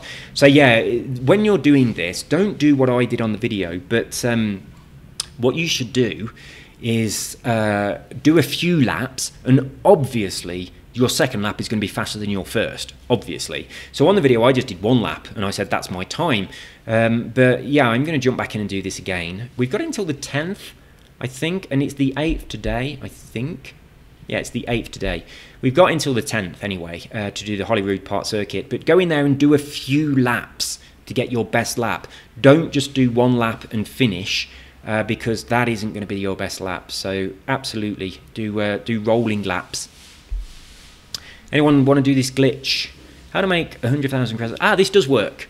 You can actually do it by yourself, but now you've put your gamer tag here. There you go, guys. Speedy Lizard 3. If you want to add Speedy Lizard 3 on your Xbox and contact them through Xbox, if you want to do this glitch with them, I'm pretty sure that they'll do it backwards and forwards with you, so you both make a lot of money. So there you go. It's good that someone popped that down. What most people do is just send me a message on Xbox Live. On Xbox Live, I have probably 300 or 400 messages now.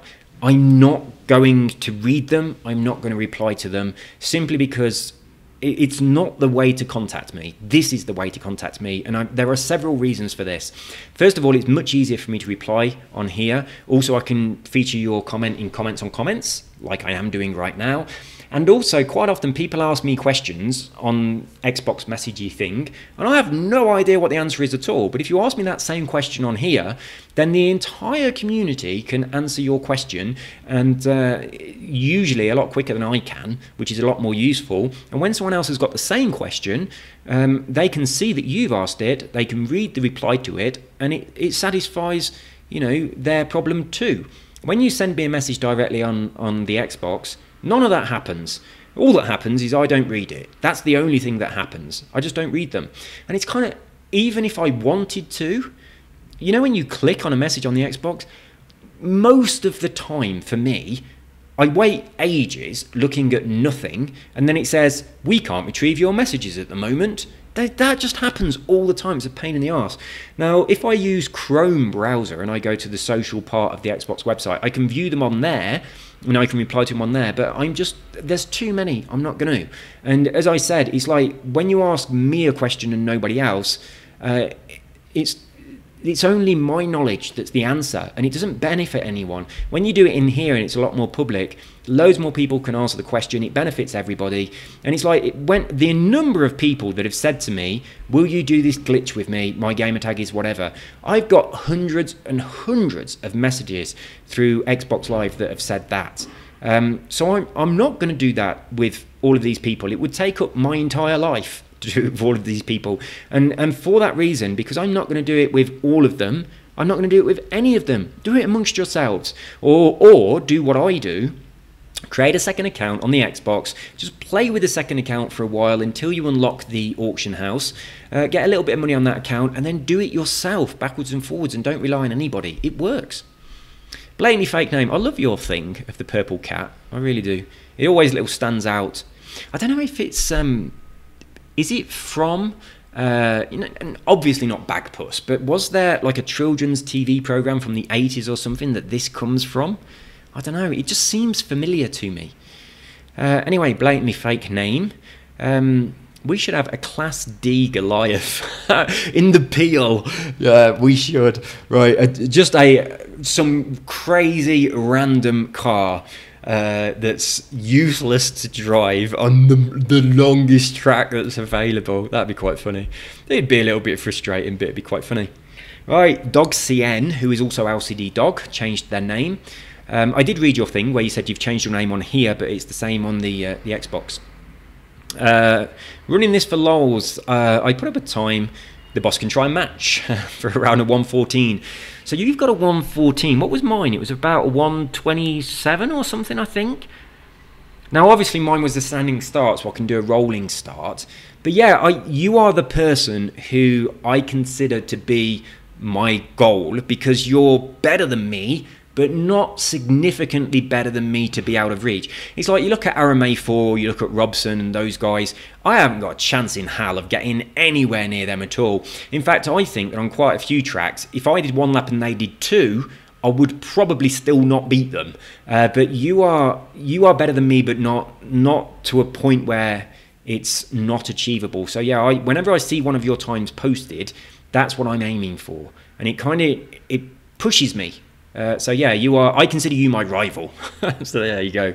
There are a couple of other people that get times around the same time that you do, and I could also be using those, but you were the first one who I noticed was just a few seconds ahead of me on several of the challenges. So I always look out now to see what you've done and try to match that.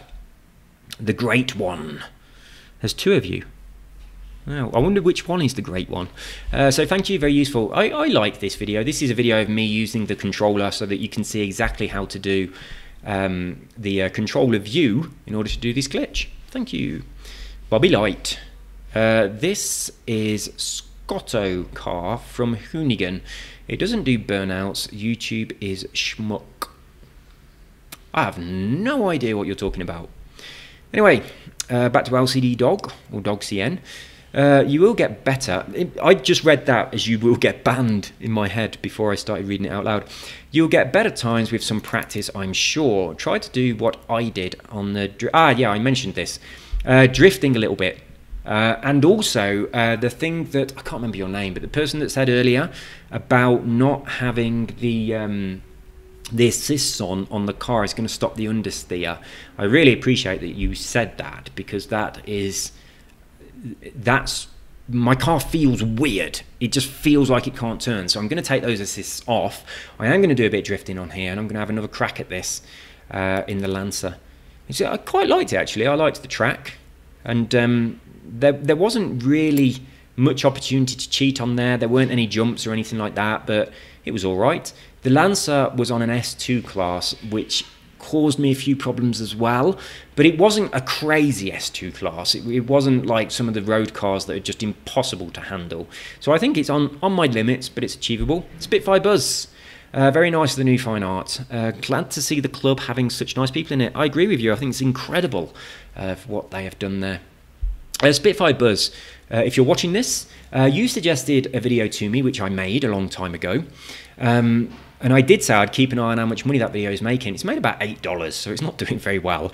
But what I'm going to do is, now that I've got my capture card, I can actually video the menu system on the Xbox. So when I say I have to turn off the game and go offline and all that stuff, with my old recording system, I couldn't do that. So when I made the video that you suggested, I was actually videoing the TV with the phone, which looks really crap.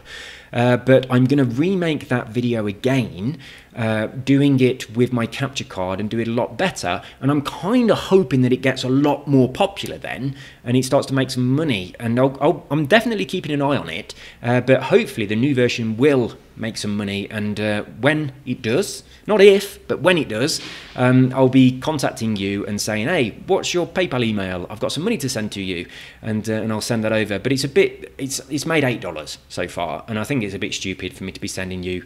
I did say I'd do half, because your idea, my channel, I'm not going to send you $4. That would be stupid. I want it to get a bit higher. So yeah, I'm going to do it again and try and push it a little bit. But a couple of people commented on that video, and one guy said he used it on Rainbow Six, I think, and by changing the date, he got himself unbanned which I thought was pretty incredible. So that's pretty good. But yeah, I mean, obviously it does different things on different games. And I was kind of showing it for Forza, but also the thumbnail that I used on it was, I think I used a thumbnail of Forza. So I'm going to make it again and do the thumbnail where it's actually a picture of the Xbox and maybe a clock or something. And I'll try my best to make it a more popular video for you. Obviously, I'll still give you credit for it. So I don't think you're using your channel, are you? Let's have a look. I'm pretty sure you're not. No, you're not. So you're not using your channel. So anyway, I'd still obviously say that's where it came from. I don't know why I'm looking at character creation here. Don't know what any of that is. Oh yeah, that was me pinning that comment, wasn't it? So there we did go, it's done. Don't need that. This is where we're supposed to be. So I was going to contact you on Facebook because and let you know that that's what my plan was. But now if you're watching this video, which you normally do watch these, you're one of the people that watch and comment as you're going along. Is it Daz72 that does that as well?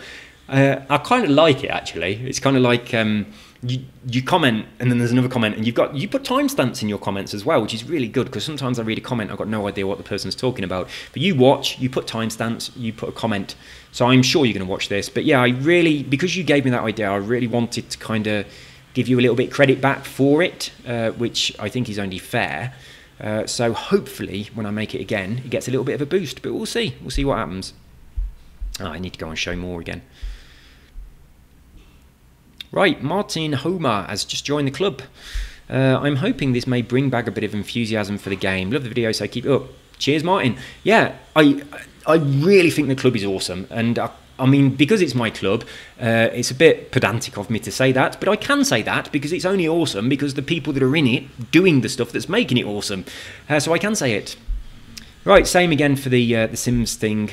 The Sims feature that is in the game that the game doesn't tell you about, that I'm telling people about, and then people are like, oh my god, this is unbelievable, it works, I've got free money. So you're very welcome, Nia. I don't know how you pronounce your name, Nia101. What a lovely jester. Jester? What a lovely gesture. Top bloke. Yeah, brilliant. Really, really impressive stuff. You make up for the questionable driving skills with your incredible ability to predict lap times. Wasn't that amazing? That's 6:45. That was amazing.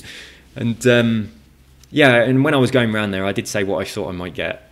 I can't believe that 6:45. That was so 0.05 seconds off, 2 weeks apart, completely different setup on the car. Absolutely amazing. And then on the next lap, LCD dog got a 6:45. I was like, what the hell? That was incredible. I was really hoping for the 6:45, but I didn't get it. I got over 7 minutes. Bit of a shame. Oh, he's Daz. So Daz72. A massive thumbs up for the new fine art, for putting up the prizes out of his own pocket. Absolute legend. Yeah, really, really impressive stuff.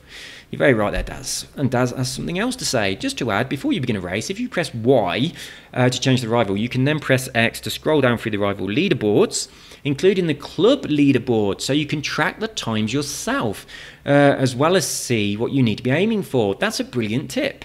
I thumbed this up before, but I hadn't actually read it properly, so that's really good. So yeah, have a look at the leaderboards and see what the other people are getting in the club, because it's only people in the club that are in this competition, and you can see what you're up against. So really cool.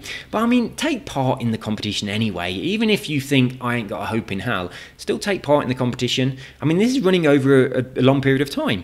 So by the time it gets to the end of this long period of time, who knows?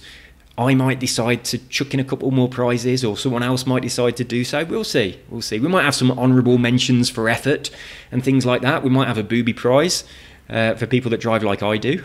We'll see. But something might happen. What we got here, this dude should take over the I Suck at Driving channel, as this dude really does suck at driving. Right, there you go. I didn't know there was an I Suck at Driving channel. That's a good name for a channel, isn't it? Yeah, that's what I should have called my channel, I Suck at Driving. I used to follow someone's channel a long time ago who was called The Crap Gamer. And I thought, yeah, this is someone who's crap at games, so I'm going to watch them, they're going to be like me. And I watched them and they weren't. They were really good at games. I don't know who they were judging themselves by, but when I watched them play, I was thinking, I can't do that. So they weren't that crap. Right, what we got from Simon. The winner of the last weekly challenge was Robson05 with Aramefor second and JCR1 third. Well done to all three and everybody else that smashed it. So yeah, well, sorry, I forgot to announce that, didn't I? So thanks for popping this in. I completely forgot to announce that that the winners were the winners. My bad, my fault.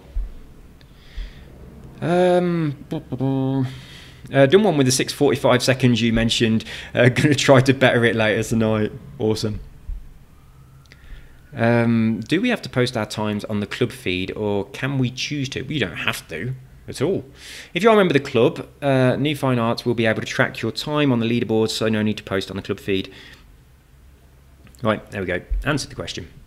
Simon's quite useful. He answers all these questions. He saves me a lot of time. Right, it's definitely worthy of admin status in the club, which pretty much carries the club on his shoulders. I want to join your club, and Daz as well. Here we go, look. There we go. Daz and Simon, and also, of course, the New Fine Art. They save me having to bother having anything at all to do with the club or the admin and all that stuff. It's quite good.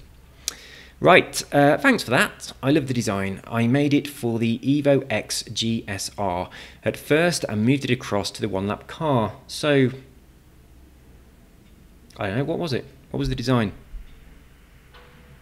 I don't know what the design was. I'm in the Lancer. So didn't I use Aramefor's? Are you Aramefor? I have no idea. This is the problem, you see, with someone having a YouTube account that's got a different name to their channel, to their thing. I'll have a look at your channel and see if I can work out if you are the Aramefor. That tells me nothing. Nothing at all. Apart from Warframe Grinier Spyvault, which I completely have no idea what that means. Why have we still got this open? We don't need that. What have we got here? Simply is good too. I usually like the ones that have a couple of logos and have just a clean look. I agree with you here. Sometimes I like that, and then sometimes I like the stuff that's gone really over the top. I tell you what, you know the Hoonigan cars have the stickers all over the windows? I wish you could do that. I really do. And I've changed the design on a couple of the Hoonigan cars, but as soon as you do, all those stickers go away, and I think, oh, I want the stickers back. Yeah, I really wish they let you put stickers on the windows. I'm kind of surprised that they don't let you do that. I mean, obviously they've never let you do it before, but you'd think that as a game evolves, they want to add new things, and I think allowing you to put stickers on the windows would be a good thing to add. I mean, imagine being able to put stickers on the windows, and you could put like two people's names across a banner across the front windscreen. That would be awesome, like people used to have on their cars in the 80s. So you get an old Capri or something, put you know, Dwayne and Brenda or something across the front. That'd be so cool, wouldn't it? They should allow you to do that. Right, Jim Bob, are you driving with your eyes closed, or are you just using the Force? I was using the Force. My driving ain't that good, right? But I'm better than some people. Oh God, I can't do that. I'm a poor guy. I have a Lamborghini Centenarino, whatever that is. Centenario. I feel like I'm back at first school with 800k left. I mean, there are options available. You can use the Lotus Cortina, just as the New Fine Art has said. So there's options available. Just choose one that's cheap. Or do a money exploit. It's not hard to get money on the game. Just go and race up and down on a blueprint on the motorway and you'll have a ton of money in no time. For anyone trying this, I recommend limiting your FPS to 60. Far easier that way, even if you have an older PC. What?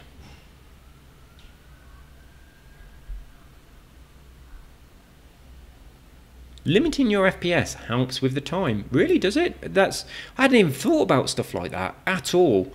So that's weird. Weird, very weird tip there. I'm going to thumbs it up because that is something I'd not even considered. Anyway, let's crack on. Thank you for this video, very helpful. You're welcome. That was the blueprint guide.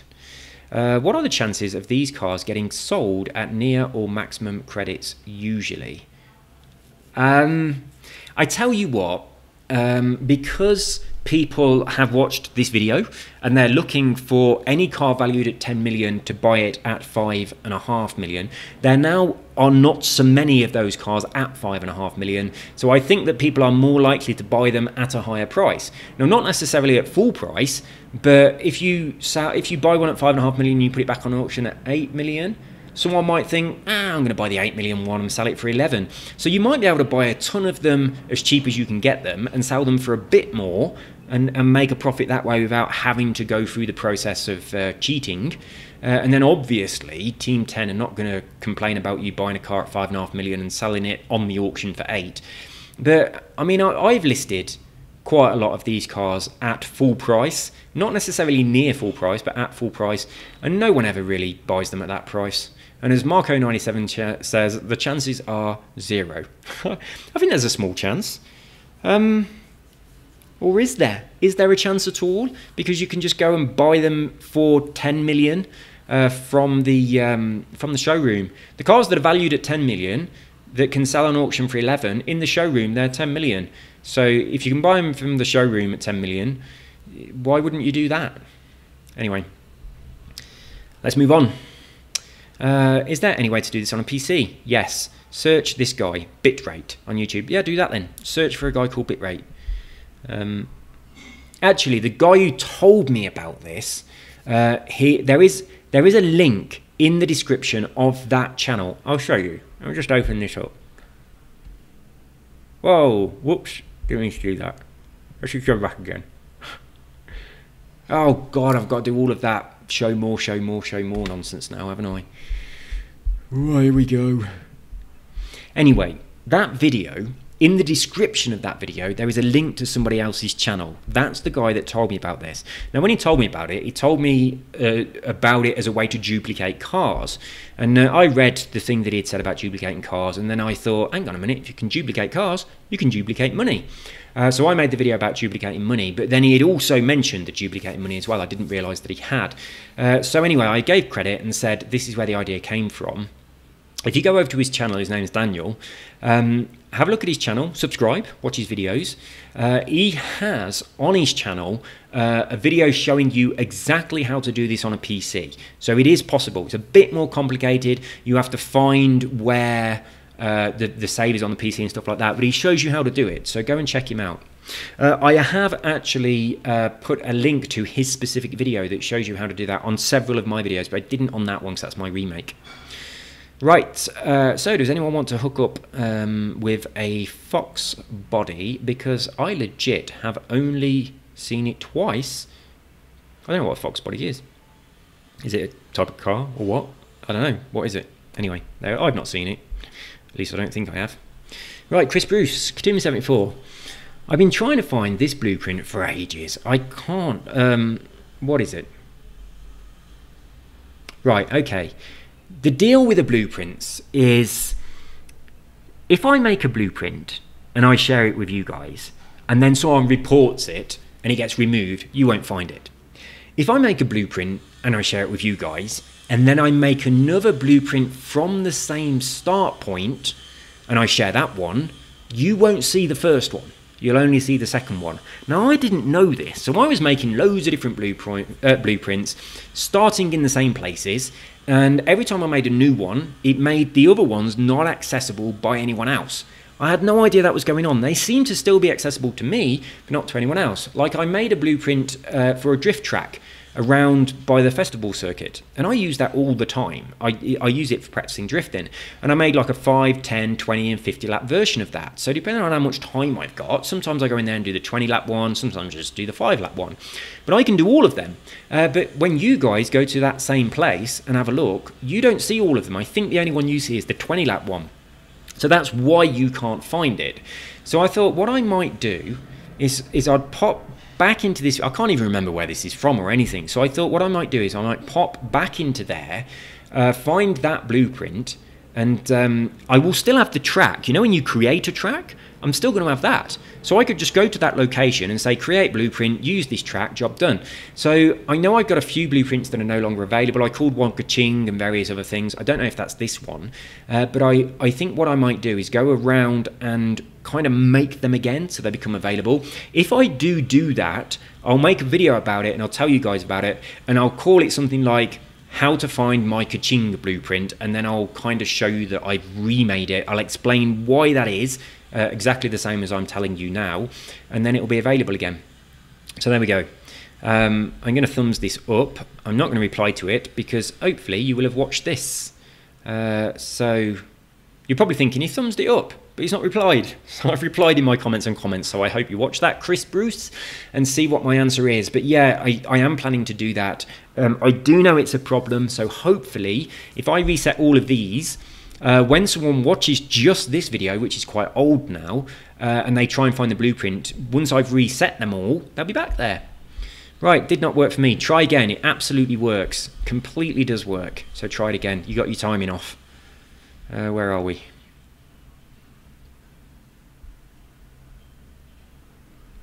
What if I buy 5 cars worth 11 million, start a race, and save to the server? Say I start. Hang on, this sounds interesting. Right. Save to the server. Say I start a race. And when I do the glitch, will the cars reload after I delete my local save data every time? Hope that makes sense. I have no idea. But the thing is, how do you do a save to the server? It's like, as far as I'm aware, you can't say, I want now to save a save to Xbox Live. I don't know if you can do that. I don't even know when it saves. I'm pretty sure it saves when you exit the game. I'm sure it does that. And I'm pretty sure, but I don't know, that it saves at specific times, like when you complete a race. I think it saves then. It might save at other times as well, but I really don't know. But as far as I'm aware, there's no way that you can say, I would like to update my save now, please. So is that possible? Can we start a race, pause it and say, please update my save?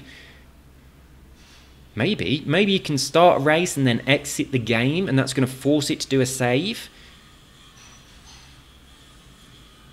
I don't know. That's a really interesting thing. I really don't know. I mean, experiment with it and see what happens and let us know. What if I buy 5 cars worth 11 million, start a race, and save to the server? Say I start a race, and when I do the glitch, will cars reload after I delete my local save? I honestly don't know. But if you're trying to do this as a way of doing the money glitch, bear in mind that the only reason the money glitch works is because the save that's on the server is from before you bought the cars, so you've got your money back. Now, if you put another save on the server after you've bought the cars, you ain't going to get your money back. You're just going to have the cars. And that's exactly the same as just buying some cars. So that's not an exploit at all. It's like if you want to sell cars from one account to another and just buy them, then you're just going to be moving money from one account to another. You're not going to be moving money from one account to the other and then getting the money back on the account that bought the cars. That's why it works. Anyway, play around, see what you can do. I'm not 100% certain what you're trying to say, because it seems like if you did what you're trying to say, you're not going to get your money back, so I don't know. Does it only work on Xbox? It's been patched.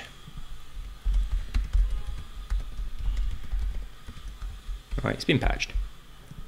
I do need to update that video. Right, a classic muscle car would be a nice touch for a challenge.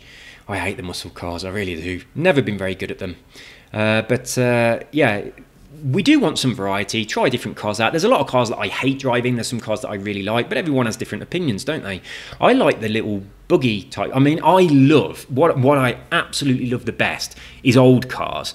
And I saw that someone had left a comment saying that I say I love old cars, and then I got this Datsun, and I went, ugh, a Datsun, and they were like, oh my God. It's like, that's not an old car. I mean, that car's from like the 30s and 40s and 50s, not cars that were brand new when I was growing up. Like, when you grew up through the 70s and 80s, a Datsun isn't an old car. It's a car that your mate's dad had and you all thought it was a bit shit. You know, that's what they are. I mean, obviously, when they've been modified and everything, that's a completely different that's totally different. But when I say I like old cars, I'm talking about, you know, like the Alfa P3 and stuff like that. You know, stuff like the Jaguar D-Type, those kind of things from a long time ago. I would love to have a race that's quite challenging, and it's in an old car, like the Auto Union, like something like that. I love those cars, I really do. They're quite tricky to control, but I think they're beautiful. I like driving them. I love the Maserati 300S. I've got no idea what years that's from, but it's an old car. But yeah, I like those kind of things. I don't like muscle cars. They're not my thing. I do like buggies and jeeps and that sort of thing. You know, like Baja racing. Anything from that, I love those kind of things. Those off-road buggies, I love those. Like the Ariel Nomad, that kind of stuff. I love the Ariel as well. That's one of my favourite cars. I mean, I mostly like it in real life as opposed to on games. On games, it's not that easy to control compared to other cars. I mean, the other cars that I really love, but they're not in Forza Horizon at all, they're in Forza Motorsport, is all of the 1970s Formula One cars, like the Niki Lauda and the Alain Prost, those kind of things. They're amazing. All the 1980s, so 1970s, 1980s, Formula One, I love those much, much more than the current Formula One cars. But yeah, I love all that. They're my favourite by far. But yeah, I'd really like to see an old vintage car for the one lap challenge. That'd be pretty cool. But yeah, we will have a variety. I kind of think, really, we did say we'd get people to vote and all that kind of stuff. I think what would be a much better idea is if what Simon did, rather than looking at what people are voting for, just rotating it through the different kinds of car championships. So, you know, do a retro rally, do, you know, whatever, just go through them so that we always have a bit of variety, because there are people that like every type of car. So if we're just going through all the cars, we are providing something for everybody. So that makes a lot of sense, doesn't it? Just go through variety. Well done on setting that time. I'm proud of you, boss. Thank you very much. Yeah, I was so chuffed. I honestly think your driving's better than mine. I do think that if you did that again a few more times, you would have beat me. Really, absolutely think you would have beat me. I never did it again until today. Boss, don't hate me, but you have beat me, haven't you? I've done the race twice and posted both times in the club feed. My final time was 6:26.779. I'd probably get under 6:20-ish without breaking the clean lap rule. Are you doing clean laps? Oh my God. In that case, I'm nowhere near you. If you are doing clean laps, I'm nowhere near you. I kind of had a clean lap rule for myself when we first started doing these, but I was so far behind everybody else. And you know, on the one where we had that really sharp left bend, it's kind of like a bit of a hairpin, and you didn't have to do that, you could just go across the field near the Ambleside village. When we had that one, and I was like a good 20 seconds off everybody else. I was thinking, if I don't do that, JD Fett as well, he does clean laps, and JD Fett said he'd done a clean lap, and I was thinking, the reason everyone's so far ahead of us is because they're all cutting out this corner, and I did it properly, and it took me like 20 seconds to get round that bend, and I thought, if I just go straight and keep my speed and don't go all the way off on that detour following the actual racing line, I'm going to save about 20 seconds, which is why I decided to do that. So, Dog Cien, LCD Dog, if you are doing a clean lap rule for yourself, then I'm going to have to find myself a new rival, because you're a lot better than I thought. I thought you was cheating as much as I am. But no, I'm gonna challenge myself to get up to your level. Right, what are we looking at here? Without breaking the clean lap rule. At first I was thinking without breaking, but then we got to without breaking the clean lap rule. I handle for myself, but I hate to run a race 10 plus times for it. So sorry for breaking your record yet again. I did this race 3 times in total. What? Only 3 times? Yeah, you're blatantly better than me. If you're doing clean laps, blatantly better than me. I need a new rival. I'll have to find somebody else. I'm gonna practice and get better. But as I've said many times, my racing while I'm making a video is terrible compared to if I'm just really, really focused. But I'm getting a bit lazy. I was getting a lot better at racing games, and I seem to have lost it. It was like I was at this certain level for a long time, and then I focused on doing specific things to get better, and I did get better, but there was still, you know, the process of learning something, like unconscious not knowing, conscious knowing, you know, conscious, all of that.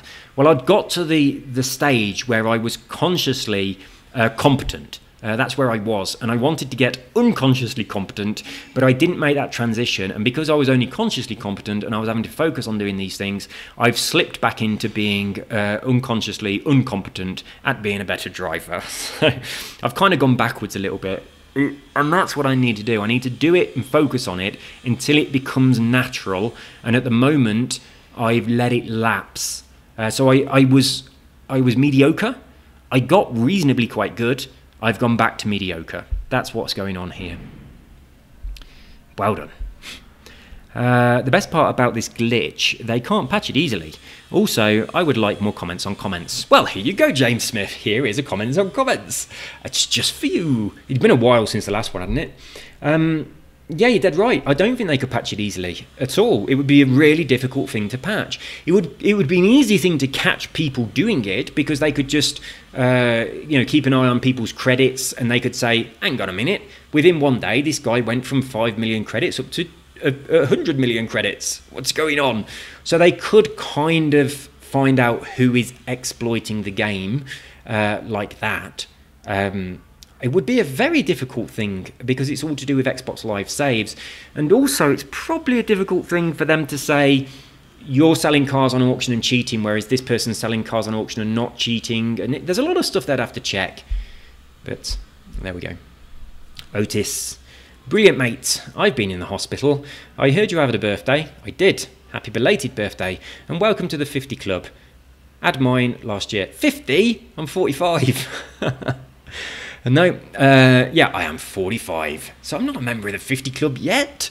I've still got 5 years to go, and a lot's going to happen in the next 5 years. Right. What was I talking about with the hospital for? I have no idea. I've been in the hospital a lot. Anyway, thank you very much for my birthday wishes. Matt S. Do not use rare or limited edition cars. Use your barn find Ford GT40. Do not buy them out. Win them off the auction bids. I only do about 5 or so a day, but really, at 5 a day, how many credits do you need? You got a good point here, actually. Obviously, they've got a video talking about this as well, so go and check it out. This is Matt S. I mean, I've got more credits than I need. There is going to come a time where I want to buy every single car that's in the showroom to fill up my garage. I'm not bothered about doing that yet. I've got the houses. I've got all of the houses. You don't need money. There's no point in doing this and getting hundreds and hundreds of millions of credits that you're not going to spend and then risking your account. So yeah, very good points. But it's like you could just do five or so a day. You could. You don't need that much money. I mean, if you need money for something and you're thinking, oh, I want to buy this, I need some money, do it to get enough money to do that. The barn find GT40. I mean, I did the buyout because I couldn't be bothered to wait. And I mean, this figure here, 100 million credits in about 30 minutes, that's based on doing the buyout if you can't be bothered to wait. I mean, if you want to wait, you can get a load of money by doing a lot less cars. You can buy them for about $1 million or so on a buyout, sell them for 11 million, and you can make a lot more. You know, double the amount that you're making on a car. With the way I showed, you're making 4 million on a car. But yeah, of course, there are tweaks that you can do it to make more. But I mean, as Matt said, how much money do you need? You really don't need money in the game. Once you've got a fair bit of money and you're actually playing the game, you make money in the game anyway. It gives you cars and wheel spins and all that jazz. So it's not, I don't think you need money unless you kind of want to buy the castles and stuff and you ain't got them yet or whatever, or you want to buy a few specific cars, the expensive ones. Anyway, let's crack on. I'll give you a thumbs up. Casper. So this only works with cars over 10 million or something like that. Why can't we use cheap cars? You can. You can do it on whatever car you like, and I did say that in the video. You can use cheaper cars, but the profit will be smaller. There we go. Thank you. Mr. Mustache. I will do it with my AM Vulcan Forza Edition. I will sell it for 2 million and buy on the other account, but I bought it for like 600 or 700. Yeah, exactly. Cheaper car, do it a few times with a cheaper car, makes you some money. I'll tell you what, if you're doing it with a Vulcan, it's a Forza edition, you could probably pop it on for 2 million and it might even sell anyway. So, you know, you don't know. Because that's a car that people would be looking out for, you might sell it at a reasonably high price. I can't make any cash on this game. Everyone I watch on YouTube has millions. I've got like 300,000 and I bought a Bentley. Now I'm skint. Right, if you don't want to cheat to the point where you're risking your account, which I'm guessing that you don't want to, then go down to the very bottom of the motorway where there's that roundabout, and then just south from there, there's a start point. I can't remember what it's called, but on that start point there, you will find that there are loads and loads of blueprints that people have made where all you do is drive up and down the motorway and you'll get loads of credits. They'll have handicapped the driver tires a bit by making them weave or sending them off the track. So jump in there, put it on the top difficulty setting so that you get the maximum returns from it, and just do that a few times. And in no time at all, you'll have more credits than you need, and you won't be risking your account. So I hope you're watching this video, because this is a name that I've not seen before. But yeah, just do that. That is a legit way to make a lot of money on this game, especially if you can't be bothered to do like the buying and selling things, that kind of stuff. I mean, the 1982 Porsche and the 1969 Nissan, both of those cars can double your money, but you need skill points and things. But it's so much easier and quicker to just jump on one of those blueprints, drive them down the motorway, job done. And if you use the MC12 Forza Edition, that gives you... Oh, I'm not sure actually, it might not be that one. I was thinking that gives you a credit bonus, but I don't think it does. I think the credit bonus might be the Zonda, or that could be speed, I'm not sure. But anyway, jump in a Forza Edition car that gives a credit bonus as well. Do a few of those, job done. Right, someone who would like to do the glitch who has put their gamer tag in there for you, so add them and they can do the glitch. And they have the same surname as me, so I wonder if we're related. Blake, when you go places and they go, can I take your name? Do you have to go Hall, H-A-L-L? It's like, do you feel the pain? I have been stood behind someone in a queue before and they took the person's name and he said Hall, H-A-L-L. It's like people ask you your name and you say Hall and they go, so Paul, what's your surname? And you go Hall and they go, Paul? Or you go Hall and they go small, tall, wall, fall, Paul. It's like, Jesus Christ, Hall. It's like that room in your house that's near the stairs. Hall. It's like, why can people not understand what you say? Drives me nuts. You are welcome, John Boy. Right, cracking on. Another one. Oh my God, it works. Thank you so much. It's crazy that it's not an exploit. It's just a feature of the game but they just don't tell you about it. Well, I don't have friends on Forza. Never mind. Do your gamer tag on here if you want to do this. Get 2 accounts if you want to do it that way. Can you do this with cheaper cars? Yes, you can. Pretty sure, probably. Same price though. Right, you can do it with any car that you want at all. Hairspray is the best thing to use to remove pen from leather. Oh my God, yeah, I forgot I'd done that. Right, I just used some whatever from the cleaning cabinet downstairs. I don't know what it was because it was all in Spanish. But I just grabbed some spray that looked like it cleaned stuff. I used that and it cleaned it. I was just kind of just doodling whilst looking at a telly, and then I was like, oh shit, I'm doodling on the white leather chair. But I mean, I hate these chairs. These are the chairs that I moan about all the time. It's like these chairs. They're the ones that my wife bought before I came here. They were probably expensive. They look very nice. They're really uncomfortable, and it's the chairs that are in front of the TV, which I have the Xbox connected to, so I sit on them for several hours at a time, and it really hurts my ass. They're so uncomfortable. They shouldn't be here. I really don't like them. But yeah, as I said in one of my other videos, the other day, I found a rip on one of them. So one of them's a little bit ripped. I was like, yes! Because now my wife will want to change them as well, and we might get a comfy sofa. And a couple of days after that, I found a rip on the other one. So there's 2 of them. They just sort of like sit next to each other, looking like a 2-seater sofa, but it's really 2 separate chairs. But now both of them have got a little tiny rip. I mean, I probably did it, but I certainly didn't do it on purpose. But I'm so pleased that they are ripped, because now I mean, my wife is now much more likely to want them replaced. So yeah, they look really good, but they're really uncomfy. So I think if we just shove them in a different room just at the side, so they'll look good. I mean, we've got a couple of rooms downstairs that are almost empty.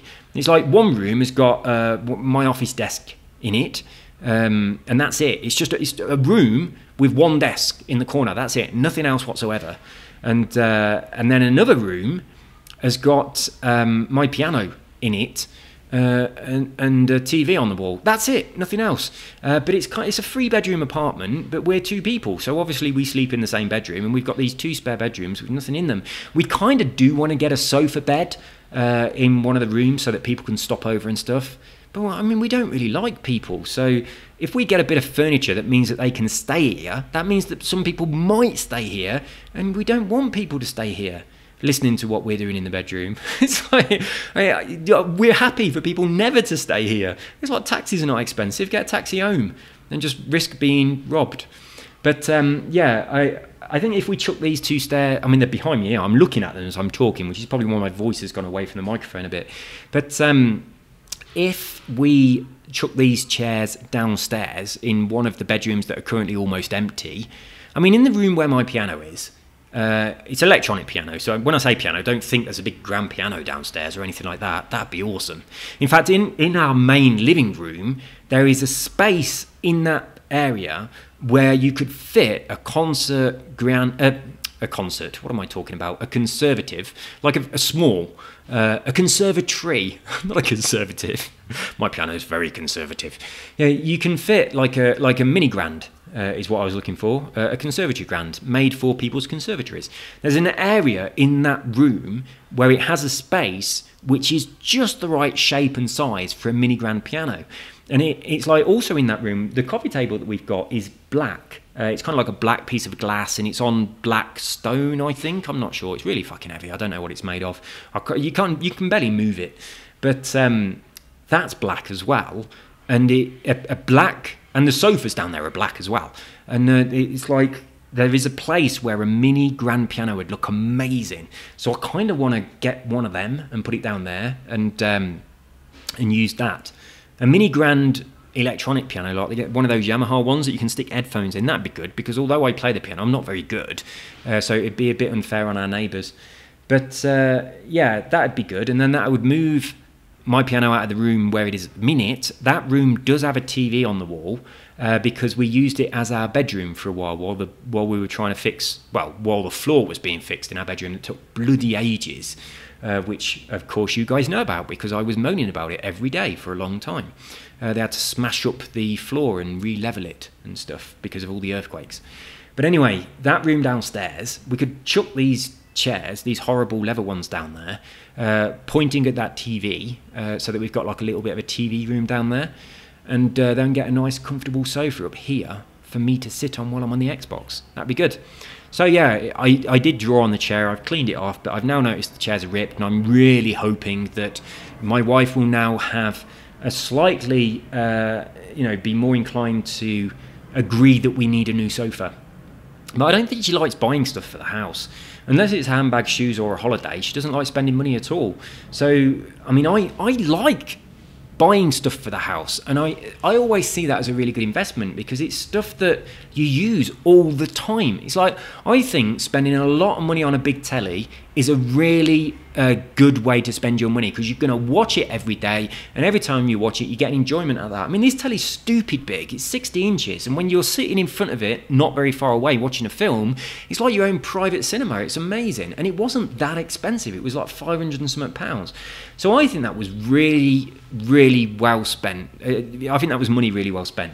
Whereas my wife would look at that TV and she would say, that could have been a holiday. And then she thinks it was a waste of money. So yeah, I buy shit for the house. She spends money on holidays and shoes and bags. But there we go. Awesome. Yeah. What the hell is this comment doing here?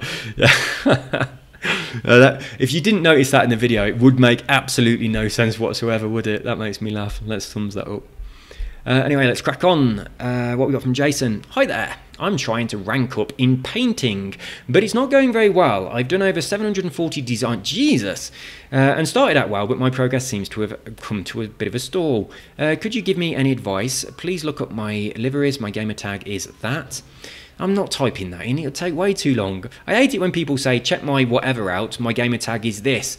And you think, what the fuck? And it's kind of like a load of letters and numbers, and it's uppercase and lowercase and special characters and all that shit. Oh, it's like, I don't want to type that into the Xbox hideous keyboard. Get a really short gamer tag. Anyway, I'm not going to check them out. Not because I'm mean or anything like that, but I will draw other people's attention to it. So guys, check this guy out. Look at his gamer tag. Look at his designs. Do you like them? Download them and like them. But yeah, Jason, design the Mini. Do a design for the Mini. Chuck it up on the club and we'll showcase it if it wins, or I'll most certainly give it an honourable mention if it's nice. And hopefully that will get you some more. Right, I mean, you've done 740 designs already. That's a bloody lot. Right, what we've got here. I think you should post an idea, even clip, photo, comment, etc. And you pick which one you like. The person you choose makes the car and track. See what madness happens. I kind of like Simon making them, to be honest. I don't want to rely on other people doing those kind of things. And also, you know, if a person... I mean, if I pick a person and then say, hey, you've got to now do something for the club. I mean, what Simon's doing, he's doing it every week, and it's become a responsibility. It's kind of like his mini job now, and I think that's good that he does crack on with it. I think it would be a little bit unfair for me to say to someone, oh, by the way, I've picked you and you've now got to create this this track for the club. I mean, anyone can make a track and you know, put something on the club saying, I've made this track, check it out, give it a race, see what you think. They'd be more than open for people doing that kind of stuff. But with a blueprint challenge, I like that it is being done by the same person and is consistent with it. And I like that. It's kind of become his responsibility. Anybody down to try this? Yes, all of these people are. Right. Hi, can you buy my cars? I have some cars. Will you please buy them? I won't, but other people will. And if Biohazard wants to buy them, make sure you put his name in properly. Oh, you are Biohazard. Right. He said no, if you read the description. Oh, hang on. No, this is not Biohazard. This is someone else. I'm not going to do it simply because there are too many people that ask me to do it. And if a load of people say to me, hey, will you do this with me? And if I did that for one person and none of the others, it simply wouldn't be fair. So rather than being unfair, I'd rather be mean and lazy and do it for nobody at all. I'm not going to do it for thousands of people. That'd be insane. So I'll make a video saying this is possible. Leave your gamer tags in. If you want to do it, find someone else's gamer tag that wants to do it as well and do it together. I think that's enough. Let's crack on. Fred. Can I buy out more than one car at once? Yes, you can. Yes, you can. How many people have replied saying yes? Oh, this takes a while, doesn't it? Right, where am I? I've got to get to the thumbs up things. Oh, I've been forgetting to thumbs people up. Right, where are we? Right, best do some thumbs up to mark my place. Yes, yes, yes, yes, yes. Right. Wants a lot of credits. Traction control on, stability control on, what the fuck? I don't want credits. I'm not interested in credits at all. If I want credits, I'll just cheat. I've got 100 million credits. I don't care about the extra little bit of credits it gives you if you have this stuff on or off. Sometimes I have it on, sometimes I have it off. Depends what I'm doing. So it doesn't bother me. I didn't make this video so that I could get credits and I could easily be unbeatable drivatars. I made the video because someone told me about it and I was telling you guys about it because some of you guys might want to be undrivable drivatars. And if you're doing it, then, you know, turn all this stuff off and get bonus credits. But I ain't that bothered. I've got loads of credits. I was just sharing someone else's suggestion on a video. Right, what we got going on here then? I'm not going to read my own comments. Oh, I made a new channel, didn't I? I've told you about it already. You can get the Ford GT40 for we've talked about this already from somebody else for about 1.5 million if you're lucky. Then you can do it with that one, etc., etc. Quite a few of the cars go quite low. That's true, but it's a total pain in the ass to wait for them and then have them buy out. It's like, as someone said earlier, how much money do you need? It's like, you really don't need that much money. And I think, to be honest, if you're doing these exploits and there is any possibility whatsoever that you could get banned for doing them, the people that do it and get a stupid amount of credits are probably more likely to get banned than the people that do it and just get a little bit of credits. I mean, it's like, they can't ban the entire community, can they? Most people are taking advantage of these exploits. Well, probably not most, but a percentage. And I don't imagine that they're going to ban like a percentage of their player base from playing their game. I really don't. I mean, if it was something that was getting you stuff that normally... If I put an exploit up here that said, hey, here's a way that you can get all of the DLC cards without buying the DLC pack, and people started doing that, then I'm pretty sure that Team 10 would be on the ball patching that really quickly and possibly penalising people for doing it, like suspending their account for a bit or something. I just don't think this banning thing is really... I don't think people would get banned. But I've got to say, every time you chuck up a video that's to do with an exploit, a load of people immediately say, I've got 1 million friends that got banned for this. I used to work for Turn 10. My mum works at Turn 10 and she bans people. Right? It's all bullshit. I really honestly think that you put a video on YouTube saying here's an exploit, people look at it, they don't want to do the exploit, and they don't want you to do it either because they think it's cheating and they think it's unfair. So they say, my friend got banned, I got banned, my dog got banned doing this. It's just bullshit. I've never believed someone that says, I got banned doing this. Right? I think that's so rare. I really do. It might happen, but if it does happen and someone leaves a comment saying, yeah, I know someone that got banned, I would say that that genuine comment is in a sea of lies and fake comments from other people that don't know someone that got banned that are saying that they do. So every once in a while, yes, someone will genuinely know someone that got banned. You can get banned on games. Look at that guy that got banned on Red Dead Redemption just for doing something funny. You know what I mean? That was insane. It's like, for those people who don't know about this, on Red Dead Redemption, there is this woman who is a feminist and she's trying to give out leaflets and she's just shouting a load of stuff, standing around in the game, and she is annoying, right? She's just annoying. Now, her being annoying and you doing stuff to her in the game to torture her for being annoying has nothing whatsoever to do with whether or not you believe in feminism or you think it's a good idea or anything. Nothing whatsoever. She is a graphic in a game, right? And it's like, what this guy did is he made a video of killing this woman in lots of funny ways. So he tied her up and put her on the train tracks. He tied her up and threw her into a load of crocodiles and they ate her. It just did various different funny things of ways to kill this annoying woman in the game, right? People complained about that because it was a feminist. So people were saying this is not correct because this person is torturing this character in a game that represents feminism, which is not what was going on at all. It was just doing something funny with a character in the game that was annoying. And anyway, they complained to YouTube. And what YouTube should have done is they should have said, oh, fuck off, you're being stupid. This is a game. Pull yourself together, you complete idiotic snowflake. That's what they should have done. But instead they went, oh my God, I'm so sorry. Please don't cancel our platform or anything like that because we're so scared of the PC police that what we're going to do instead is one of our loyal members that have been making videos for ages and providing entertainment for people through our platform, we're going to ban them. So I think they suspended his account. I do think he now has his account back, but that should never have happened. YouTube should have just said, what?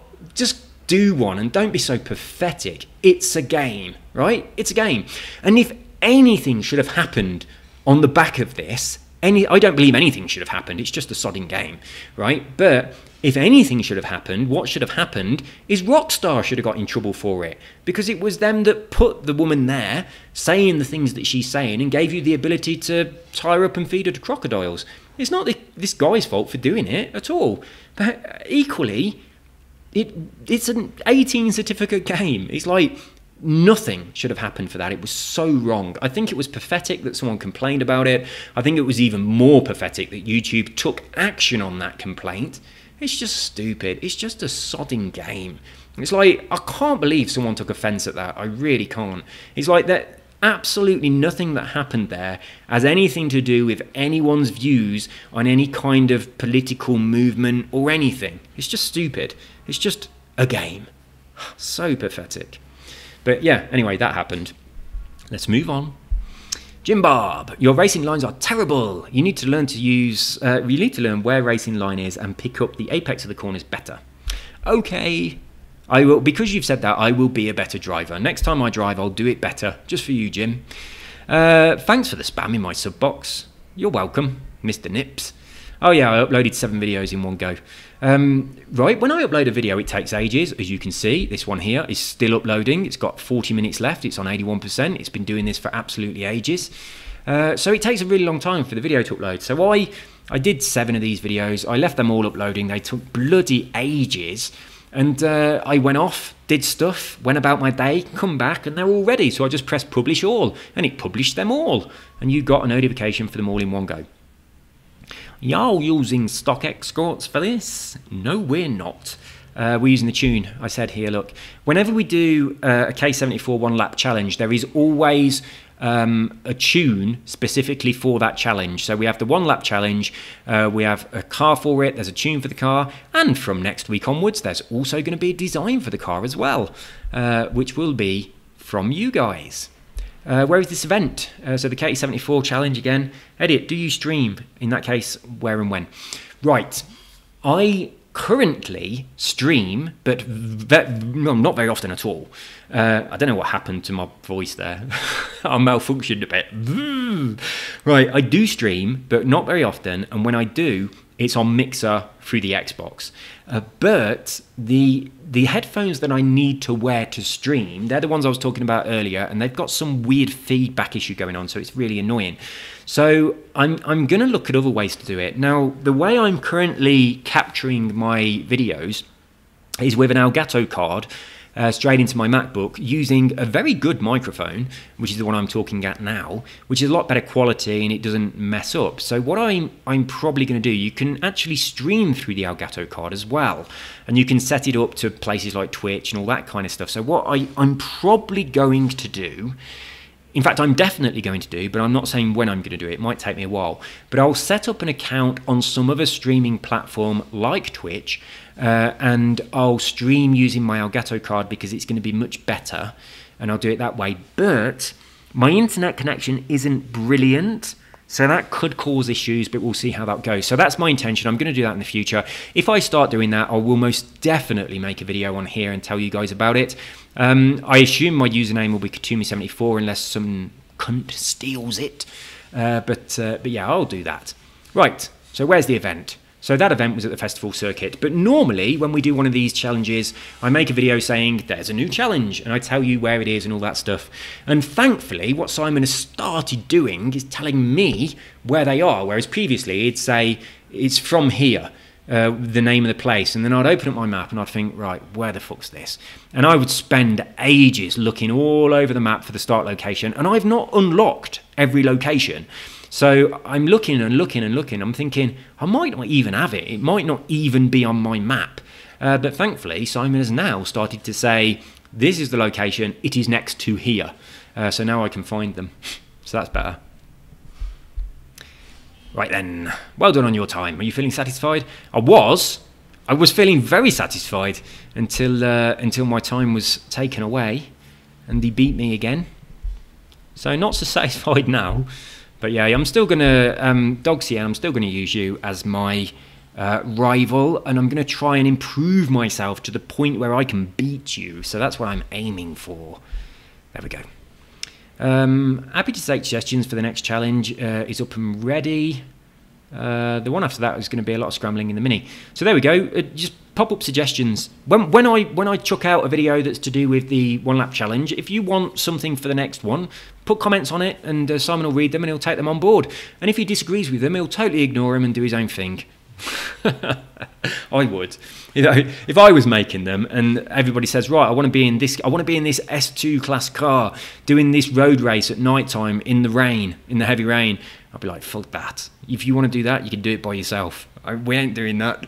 But anyway, Simon is going to listen to your comments, and if a lot of people are saying something, it might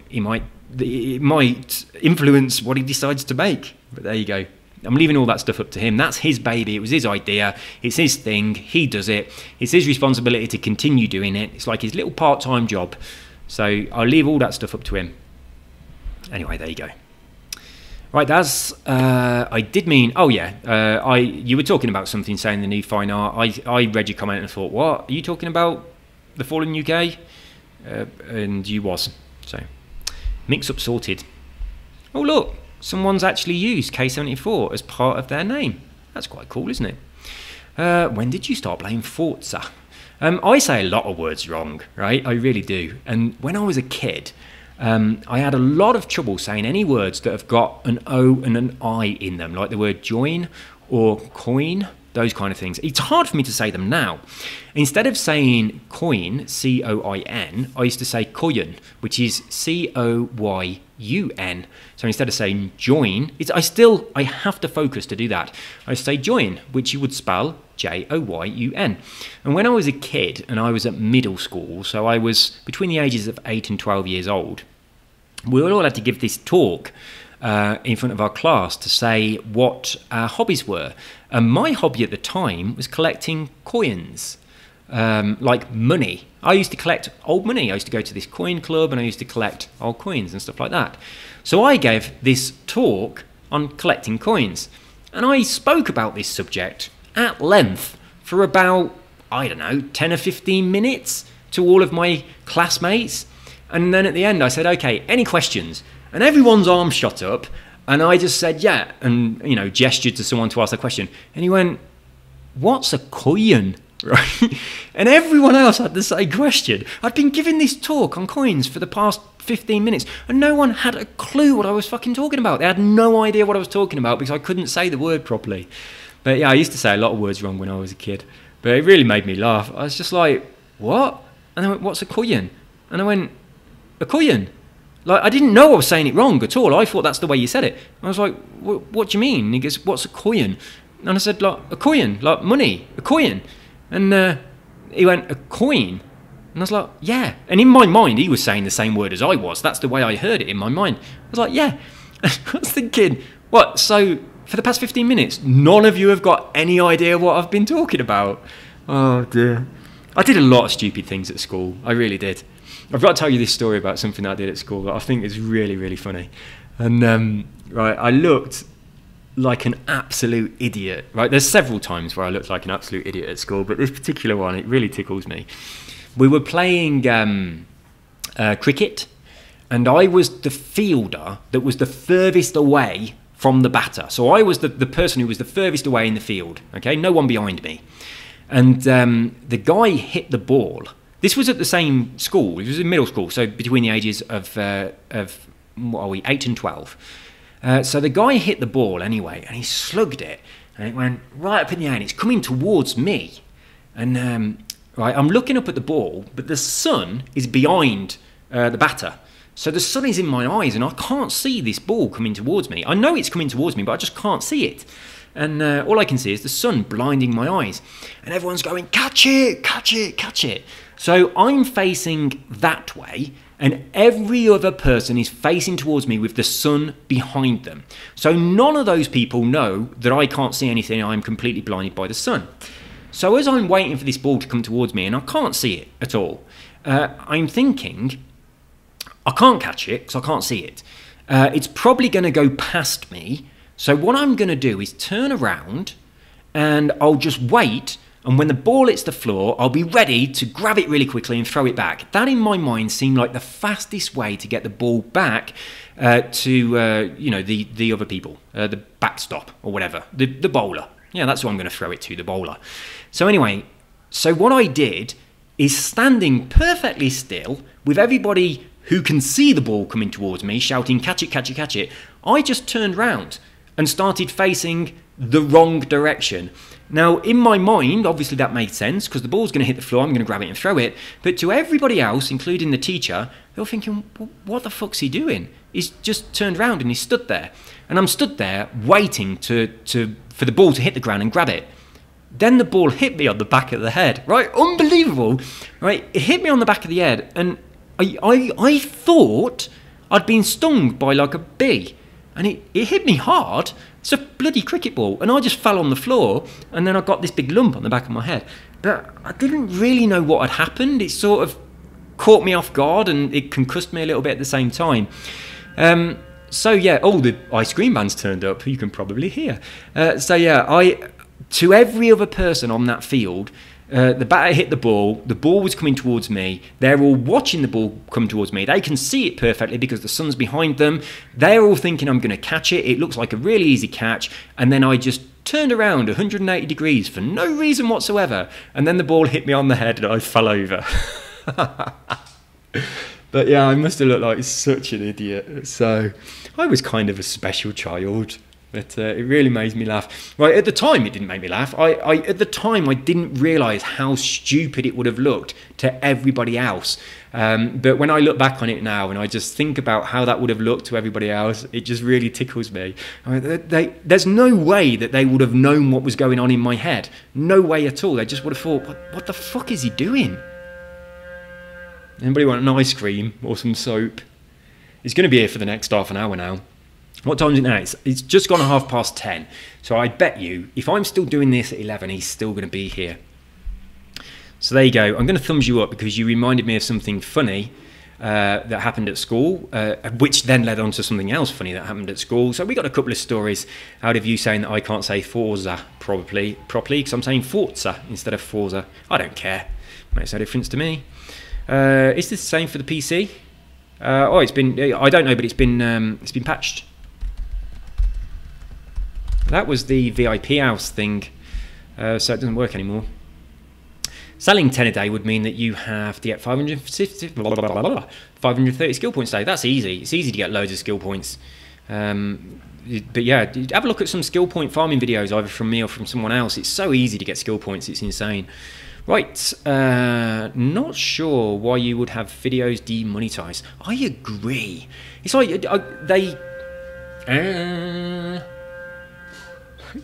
does it so much. He really does. I know I said this the other day on one of my other videos, but if he just came here, did it once, and then after 5 minutes drove away, he's only got to do that for a few days, and then people would realise when he buzzes his horn, I've got to go down quick, because I'm going to miss out on my ice cream and soap.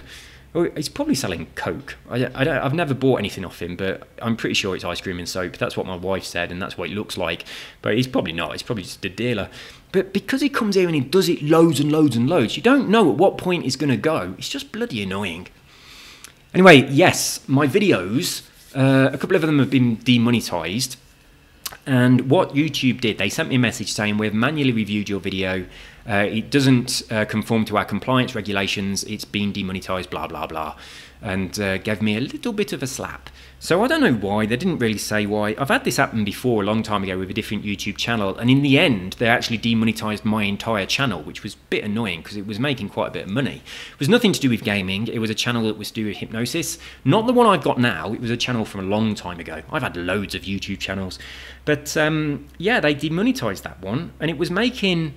It was making about £400 a month, which isn't a huge amount of money, but £400 a month passive income is really good. And you start to, I mean, what kind of happens is when your money comes in, you kind of spend it. So as more money comes in, you still spend it, but like your cost of living seems to go up. You seem to just start doing stuff that costs more money. So an extra £400 a month was coming in, and all of a sudden my expenses went up by an extra £400 a month, and I couldn't really understand where or how. I was just spending the money that came in. And then they demonetized my channel completely, and that £400 a month just disappeared. And then all of a sudden I'm like, in a deficit of £400 a month. I'm just like, shit, I'm not making money that I used to be making. I've gone down and I'm still spending and I've got a problem. So yeah, that kind of happened, but I don't know why they demonetized it. When it happened before, they wouldn't tell me why. I appealed it over and over again and they just wouldn't tell me why at all. They wouldn't answer my appeals. And then after several years, I suddenly got an email from them and they said, we've removed your ban. And I was like, oh, thanks. Do you want to tell me why you'd banned me in the first place? No, we don't. So yeah, they don't tell you. It's really annoying. So Cascada Forever did leave a comment saying that they are they're starting to clamp down on bad language. So I do swear in my videos quite a lot. In real life, I never ever swear at all, so I don't know why I do swear in my videos. I really should stop it. But yeah, Cascada Forever said that they're doing that. and that could be one of the reasons. It very well might be, I'm not sure. It might be about talking about specific subjects. I know that certain videos really do get heavily censored on YouTube. Videos that talk about a lot of the subjects that I'm really interested in. So I might mention something when I'm just having a bit of a tangent moment and talk about a specific subject, and that could be a taboo subject for YouTube. So there does seem to be an astonishing amount of censorship on YouTube to do with particular subjects that I am very interested in and I'm very likely to talk about. So I don't think that happened on this one. I think it might have been the swearing. Well, not this one, it's happened on a few. So I am remaking videos for that reason. Yeah, I asked about the 2 gamer tags. So yeah, I need to sort the other one out and all that stuff. Anyway, there we go. 23rd fastest time in the world. Jesus. It's weird, isn't it, right? It's like, I don't know if Robson uses a controller or a steering wheel, but let's take the people that use controllers. Now, I've got a controller as well, and I'm good with my fingers. I mean, just ask my wife. Right? I play guitar, I play piano and stuff like that, and I mean, I'm good at manipulating things with my hands. And it's like, when I've got the controller, it's like, why is it that they are so much better than me being able to do this stuff? I know the idea of what I've got to do. I know the idea of clipping the apex and braking before the after corner and slow in, fast out and all that stuff. But that, I can't translate that from my brain through my hands, through the controller into the console. So it means that I'm very bad at games compared to people that are very good. But it's like, it's weird, isn't it? You know, there was once a psychological study. This is really interesting. I can't remember the absolute details, so if you've heard of this study and I'm going to tell you something that isn't quite true, I'm not going to say the actual facts, I'm just going to say the general gist of what happened. So anyway, there was this task that they wanted people to do, and they had a bunch of men and a bunch of women, and they had a couple of different groups. And they said to the first group of men and women, this is a task that requires a lot of dexterity. So if you were really good at stuff like needlework and sewing and that kind of stuff, you'd probably be good at doing this task. So they said that to a bunch of men and women, and then they got them to do the task. Now the women outperformed the men by a really long way, because in their minds they were saying, I'll be good at this because I can sew. Whereas the men were saying, sewing's for women, I'm not going to be very good at this, and they did really poorly. And then they did the same experiment with another group of people, and they said, you need to have really good dexterity to do this, like the kind of thing that you'd have if you was a really good engineer and you could like manipulate little nuts and bolts and that kind of stuff. I can't remember what they said, but it was something that was kind of like considered a manly thing. And the results of that experiment with the men did really well at the task, but the women didn't. So yeah, it just goes to show you that what you have in your mind about whether or not you can do something is a really big factor as to whether or not you can do it. Now, I can draw really quite well. I'm quite artistic and stuff like that. You know, I can use my hands well. I have a lot of control over what my hands are doing and stuff like this. And but there are other things I can't do. It's like there's someone I follow on YouTube called VK Goes Wild. She's a pianist. I've mentioned her a couple of times. She does a cover. Oh, I'm going to go and find it. Right, VK Goes Wild, and she it covers lots of things, but the one that I like is Riders on the Storm by The Doors. Oh, I've spelt storm wrong. This is it. This is amazing. I'm just going to play you a little bit of it. Whoops.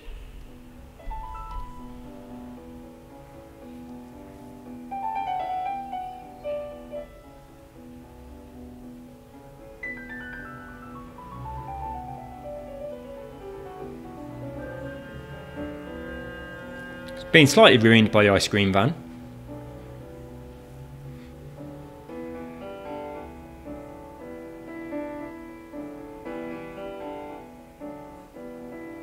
Right. This person is unbelievable at playing the piano. She does covers of various different songs, but she does the composition herself. And when she's playing the song, she's playing all the different instruments, she's playing the vocals and everything. It's like, how is she doing this with just 10 fingers? It's astonishingly brilliant. But she's also only got 10 fingers. right? I know she understands a lot more than me about music, but I can sit here wiggling my fingers on the desk in any combination of patterns you can imagine really easily and successfully, but I can't do this. And that frustrates the hell out of me, that when I sit in front of my piano, when I try and play something on the piano, I find it so difficult to do, yet I have the same muscles. Why? Yeah, I mean, if you're interested in music at all, just come and have a look at the stuff that she does. She normally covers a lot of heavy stuff. This bit here.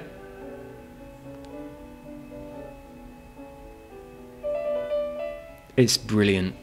Really brilliant.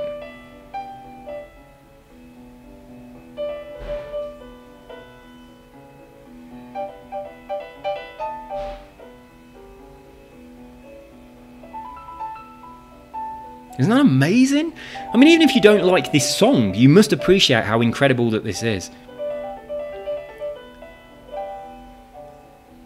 I wonder if showing someone else's video whilst making my video is going to get me a slap. I'm not going to play the entire thing. I probably am, actually. How far through am I? I'm about halfway through. No, I'm not going to play the entire thing. But there's a really funky bit coming up where she proper gets into the groove.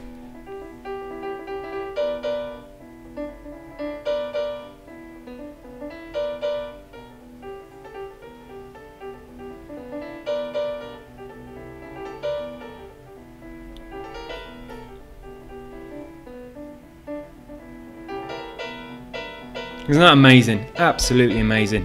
Anyway, that's enough. So she is VK Goes Wild. Check her out. Oh, it says subscribe here. I am subscribed to her, but not on this channel. I'm subscribed to her on my main channel.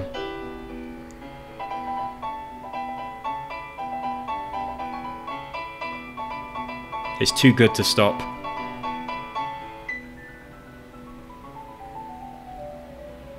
In fact, I like this bit coming up, so I'm going to leave it for a bit longer.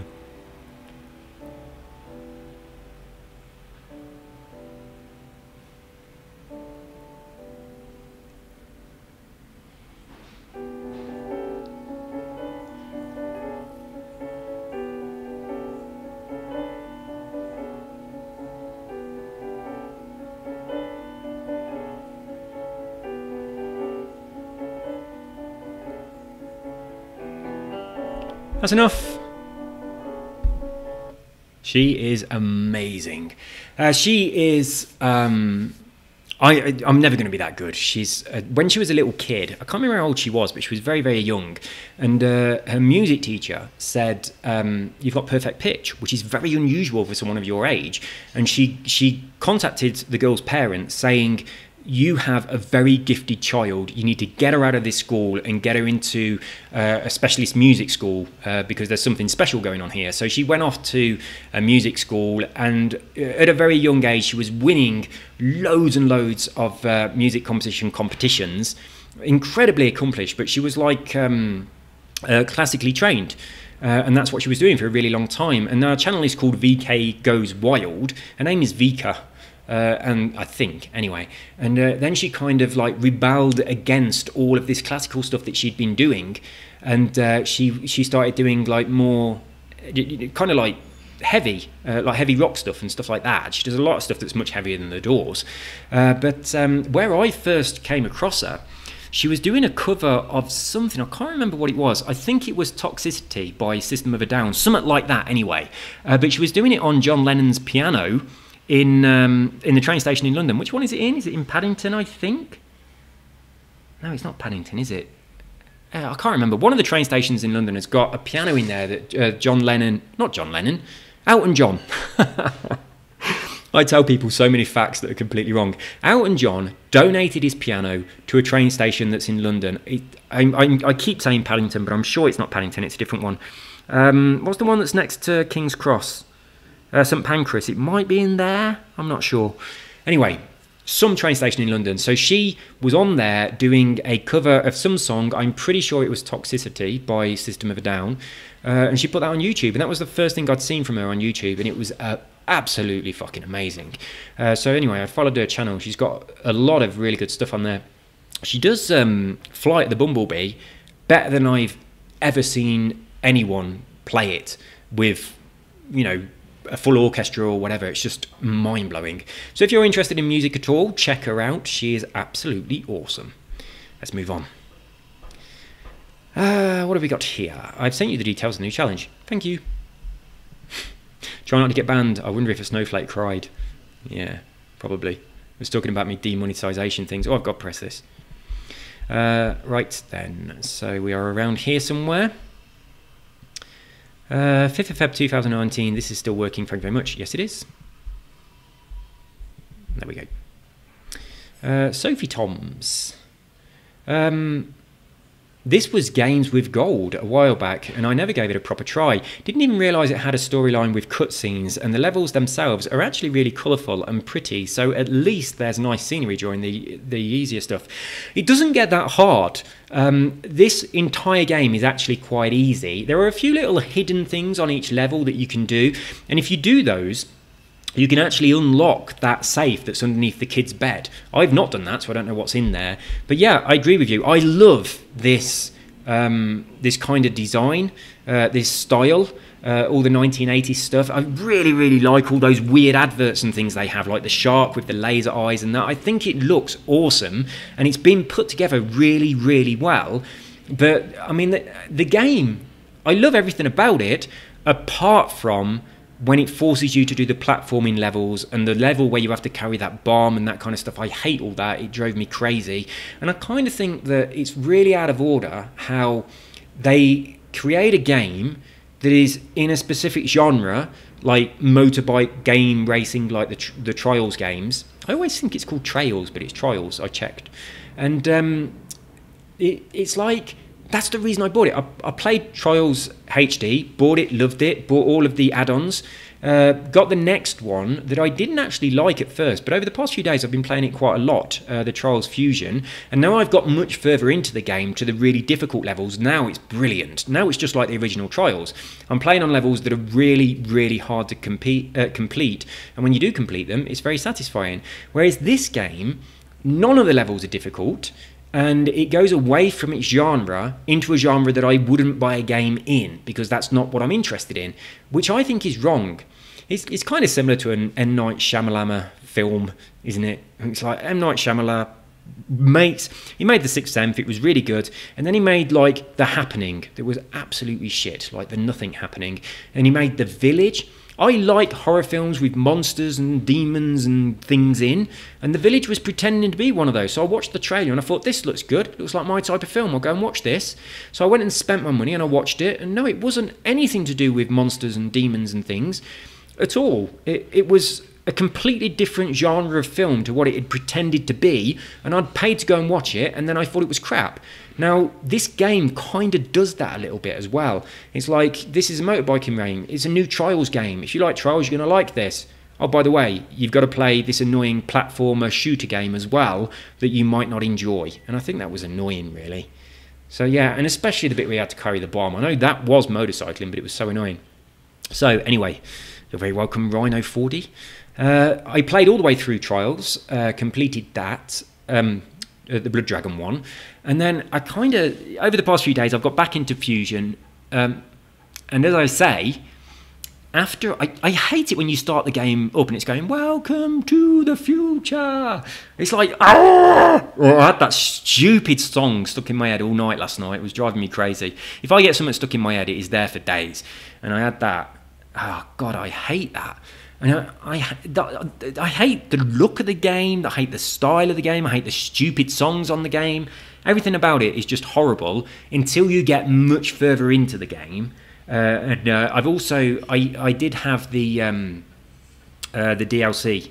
I've got all the DLC for it, so I've played like the more advanced levels, which are completely different, and some of them are very, very similar to the kind of levels that are in the original Trials HD, and they're brilliant. Really, really challenging, really hard to do, but really rewarding once you've done them, and they're brilliant. They're awesome. At the moment, I've got to I can do the hard levels. but I haven't got enough medals. You need 110 medals to unlock all the extreme levels. And the extreme levels on trials are insane. They're so difficult. But at the moment, I'm at about 104 medals. So I've got about 6 left to get. And I'm currently doing some of the hard levels and stuff like that. Now, I have noticed a few of you guys, a Lonely Afghan, who else? XMY1. So a few of you guys are actually on there. So before, when I used to play it, I wasn't friends with any of you, so you were not showing up. Whereas now I've added some of you guys as friends on Xbox. Your Ghost is showing up on my when I'm doing my laps, which is really good. So I like that. So any other guys who play the Trials games, let me know that you play Trials, and I'll add you on Xbox, and I'll be competing against yours as well. That would be quite good. I like that. I'm really looking forward to the next one, Trials Rising. So I've kind of been playing Fusion to get back into it, and I wanted to give Fusion a second chance. And now that I have, I'm really glad that I did, because I've persevered through all the boring crap. I've got to be honest, on any Trials game, the first bunch of levels that it forces you to do are absolutely pointless. You can just hold down your accelerator, you barely have to wiggle your stick at all, and you're going to make it to the end without any fails. And that's just mind-numbingly boring and dull. And they just shouldn't bother with that. They should start on the levels that they consider to be medium, which are a little bit of a challenge, and then just do the medium, the hard, and the extreme. It would be a much better game. But the fact that you've got to go through all that rubbish to start with is annoying. Oh, awesome. Thank you very much. Thank you. I got it. Thanks. Oh, even gracias. Ya está. Muchas gracias. Wicked. I've got fresh coffee. It's Friday, so my cleaner's here, and she's made me some food and coffee, which I didn't expect. So, that's pretty good. She doesn't speak any English, and every time I speak Spanish, she doesn't understand me. So we have these awkward Spanglish conversations. But anyway, she's bought me food, so it's her fault. So if you're one of those people that don't like the sound of me eating, then unlucky, because it's your fault. And it's her fault. It's not my fault. Right. We haven't got any hot water at the moment, so she's got a very, very difficult job of washing up dishes that are greasy. It's like she only comes once a week. She comes on a Friday. So obviously for the entire rest of the week, I've got to do it. But our boiler, we've got one downstairs, one upstairs. The upstairs one is for all the upstairs taps and showers and stuff. The downstairs one is for all the downstairs showers and the kitchen and all that stuff. But they've both at the same time stopped working. It's really annoying. So you turn the tap on, you wait for ages. After about a minute, you might get some hot water, but you probably won't. So you stand there for about an hour, turn the tap on, not an hour, but the time goes slow when you're outside of your apartment, locked out, buzzing the buzzer, and your husband has got headphones on. As equally, time goes slow when you're standing in the kitchen trying to get hot water. So now I've been saying to my wife, you need to phone about the boiler, because I can't do it. If I phone them up, I can't understand Spanish at all on the phone, so I'm completely useless. But she hasn't done it yet, because to her it's not a problem, because she's hardly ever here, so she's not really noticing it. Now the one upstairs is going in the same direction. It's like you get in the shower upstairs, you turn the shower on, and you're waiting for about 30 seconds before the hot water kicks in, and sometimes it might not, so you've got to turn it off, turn it on again. It's a pain in the arse, it really is. And then sometimes halfway through a shower it goes off, and you're covered in soap and shampoo and stuff, and then the shower's freezing cold, so you stand outside of the shower, turn it off, turn it back on, turn it off, turn it back on, waiting for the hot water, and it don't come. But the one that's downstairs, that was exactly the same, but now it just never gets hot, so now it's only cold water. So I've been kind of boiling the kettle and tipping it into this big bowl and washing up like that, but it's a pain in the arse, it really is. But thankfully, on a Friday, I don't have to do that, because the cleaner does all that stuff on a Friday. But every other day of the week, that's me. I'm here all the time, so I'm cleaning and doing all that stuff. But that's another thing about Colombia. Nobody has a dishwasher. I've not met any person in Colombia yet that's got a dishwasher, which is unbelievable. I don't know anyone in England who hasn't got one. It's kind of, even if you move into like a bedsit and you've got a little kitchenette on the corner, it's like dishwasher is important. You get one. But here, nobody has them at all. You don't even really see them for sale in shops. They're just not common here. But I think the reason being, I mean, Colombia is obviously a country where there's a big rich-poor divide. and everybody has like a cleaner. Everybody does. Everyone has someone that works for them doing cleaning and stuff like that. It's not very expensive to do that, much cheaper than it is in England to get someone to come and clean stuff and iron your clothes. I mean, more than anything else really, it's to do with the washing and ironing clothes. Everybody hates ironing. I don't mind, actually. My wife absolutely hates ironing clothes. She will never iron clothes. I don't mind it. I used to be in the Army Cadets when I was young, and you have to have your uniform immaculate when you're doing that kind of thing. So my mum used to iron it, and I'd wear it to cadets, and then when I'd get there, I'd get in trouble because it wasn't perfect. So I was like, no, Mum, you're not doing that anymore. You're not good enough. I'll do it myself. So I had to iron it in a very specific way. So I don't mind ironing, and it's a bit like a meditation. I kind of like it, and I like... If you've got something that's really crinkly and creased, and then the satisfaction of smoothing all those creases away, I like that. It's like a little bit of a metaphor for ironing out the problems of your life. I like it. Now, my mum, she irons for hours and hours and hours, and she loves it, and she listens to audiobooks while she's doing it. So, I mean, quite often for Christmas, people buy her like an audiobook set of something that she likes, and then she just spends hours and hours and hours ironing, listening to these audiobooks, and she just goes off into her own little world, and she loves it. Fortunately, she's not one of those people that gets backache from ironing, which is most people do because you're bent over just a little bit. But yeah, she really enjoys it. But that is, in my opinion, the main reason to have somebody come and clean your house is so you don't have to do the washing and ironing, because that's something you can get away with just once a week. Like washing up dishes, cleaning the kitchen and all that stuff, you got to do that every day. But anyway, at the moment, we got no hot water. So my wife phoned up yesterday, and she phoned up the insurance. I'm like, don't phone the insurance. Phone up a company that can come around and do a boiler service. Like in England, you'd phone Corgi registered. Corgi? That sounds wrong. Is it Corgi? What's the gas company called? It is Corgi, isn't it? A Corgi registered gas person that comes around and fixes your gas. Yeah, that's right. But here in Colombia, they have a different way of having the, you have like house and contents insurance. Well, that works differently here. And if you claim on your insurance, it doesn't affect your premiums. So, I mean, something happens and she says, oh, I'll phone the insurance company. And I'm like, I could fix it. And she's like, no, but the insurance company will fix it. I was like, yeah, but then your premiums will go up. She's like, no, that doesn't happen. I was like, really? God blimey, in England, if you do anything, it goes up. So, anyway, I digress. Why did the hipster burn his mouth? Because he took a sip of his coffee before it was cool. That made me laugh. It tickled me. I like little jokes like that. They do make me laugh. What we got? Jack Black. Are you the real Jack Black? You look like him. You look like the real. Wouldn't that be awesome? Whenever somebody uses someone else's name, I always have to have a little look at their channel. It's like we had the real. It's disappeared, but we did have for quite a long time the real Ainsley. With a picture of Ainsley Harriott, and I used to think that'd be so awesome if that was the real Ainsley Harriott. I don't think it was, but anyway, I haven't seen him for a long time, so he's disappeared. I assume he just got a little bit bored of Forza, and my channel is mostly Forza, but I miss him. He was one of the regulars. Quite enjoyed having my little banter with him. Same with Robert, the miserable old git. I was missing you, and you've suddenly resurfaced, so I'm quite pleased about that. I was thinking about you the other day. A couple of days ago, I was thinking, where did you disappear to? What happened? And then I posted my Division video, and you suddenly resurfaced, and you said that you'd kind of overplayed Forza. So that explains where you'd gone. But yeah, Ainsley has vanished. But at the time, I was thinking, that'd be so cool. I used to watch Ready Steady Cook as a kid, and we'd got Percy Pepper and Susie Salt. I really liked Ainsley Harriott. I like his flamboyant personality. I have to use the word flamboyant, otherwise a snowflake might explode.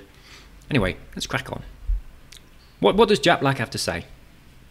Jack Black says, laugh out loud, still works. I decided to make a new game after my main game got glitched out. Yeah, this is the way I use it as well. Just make a new character, level them up, give them a load of stuff, duplicate everything, have a bit of fun. And it's what I love about Fallout 4, much more so than Fallout 76 or any of the other Fallouts, is building settlements. I love building massive settlements. And if you're going to build a huge settlement and you run out of glass, and you can't put a bit of wall down, it's annoying as hell. So I love doing that. Right. I said Daz did it, didn't I? So Spitfire Buzz, Daz72, and I think JD Fett as well, I'm not sure, someone else, does this. watches a video and comments as watching. So you comment and then you go, oh, comment again, comment again. I really like it. But what Spitfire Buzz does is he puts down all these little the time codes, and then just has just a tiny little comment about whatever I said on the time code. And it's like I always read them and I'll click on the time codes and I'm like, ah, yeah. Sorry that I'm eating. Right.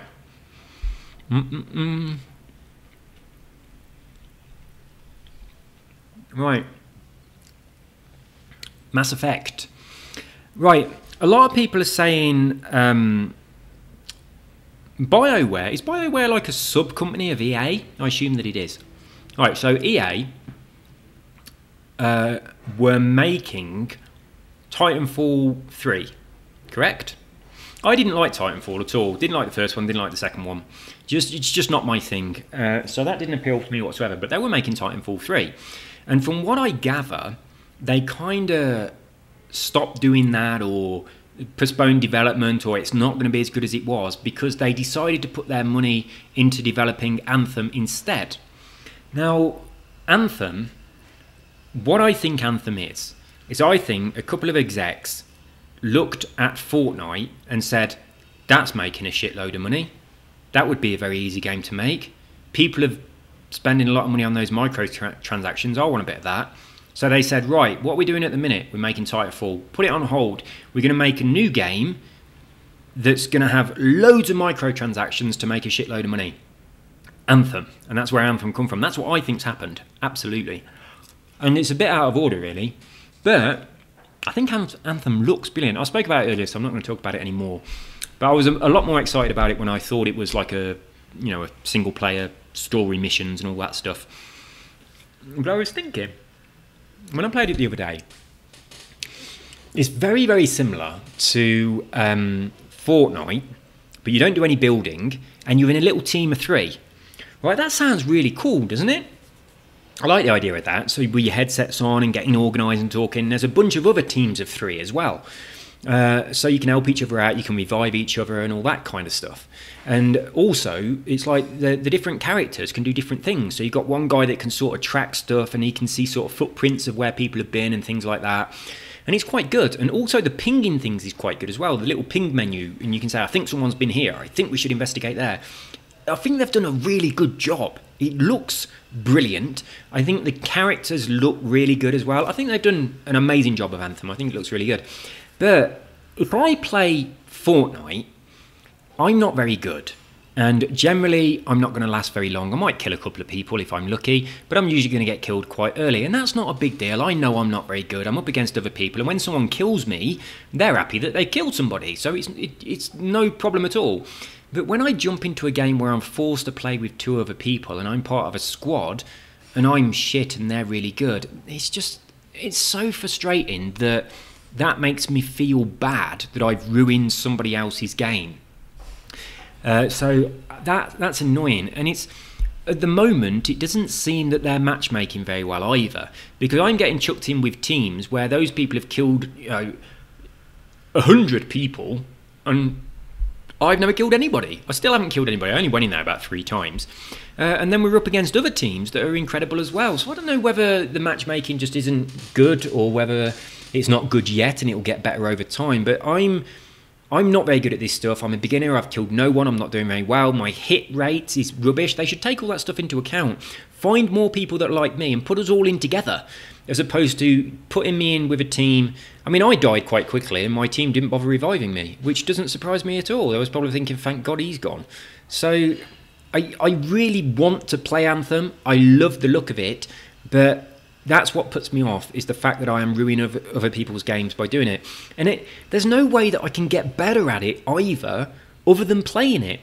They've got like a little tutorial section where it just tells you basically how to pick up weapons and slide along the floor, really. It doesn't tell you much else. It's a bit pointless. And the tutorial section, it's just... Right, when you play PUBG, that...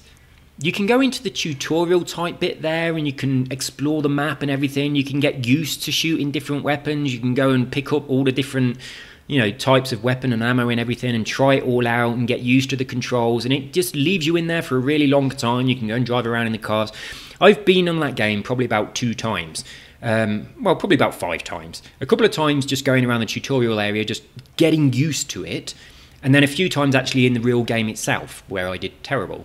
But the tutorial sections let me experience the different weapons, let me understand the game and all that kind of stuff. It was so nice to be able to do that. But Anthem doesn't do that. It doesn't put you into the map that you're going to be in when you're playing the actual game. It doesn't let you experience the game in any way, shape or form before you're in the game playing it for real, letting people down that are in your team, that think, oh God, we've got a right bloody spoon on our team. I get killed, and they would rather just run away than revive me. They'd rather be a 2-person team than a 3-person team, because I'm doing nothing to add to, their ability to win, which is really annoying and very frustrating. But I like the look of it. I like my experience of it so far. I like the abilities, I like the weapons, I like the characters, I like the style, and I would like to be better at it. But to get better at it, I've got to ruin other people's games whilst I'm practicing, and that's annoying. So I don't know whether to just go on another game that's similar for a while, until I get good at those type of games. So maybe Fortnite. Maybe if I play Fortnite and just practice and get better at that kind of stuff. I mean, no one's born with the ability to play first-person shooters really well. It's something that you get better at with practice. I mean, we all have a natural level of skill, but everybody has the ability to improve their natural level of skill in anything that you do in life. That's just the way it is. So I want to get better at those type of games so I can enjoy them and play them. Now, when Robert said earlier about being in a squad on The Division, I like that, appeals to me, but I don't want to be in a squad and let you guys down. But I want to get better so that when I'm in a squad I enjoy it. And I've got to say, I did say it earlier, when I used to play Guild Wars and I was good at that, I was a great asset to my team, and I really enjoyed doing it. I loved the team play of that, and I really missed that game. I really enjoyed it. I have mentioned this before, but I'm going to mention it again because I've spoke about Guild Wars. If anybody used to play the original Guild Wars, what I did for a long time, I stayed in pre-searing, and I had a clan in pre-searing, and well, a guild. And then we all decided to go through together, and it was such a big event going through the searing process into the main game. And I mean, the game was huge then. It was like, whoa, this has really opened stuff up. We didn't even expect that. But our guild became such an amazing community of people. And I built a website based on the guild, and all the members in the guild that we have, I gave everyone a little profile and everything on the website, and it was good. And I met one of the people from the guild as well in Birmingham, and we went Christmas shopping together. But we had a lot of really strong personalities in the guild. There were some really amazing people.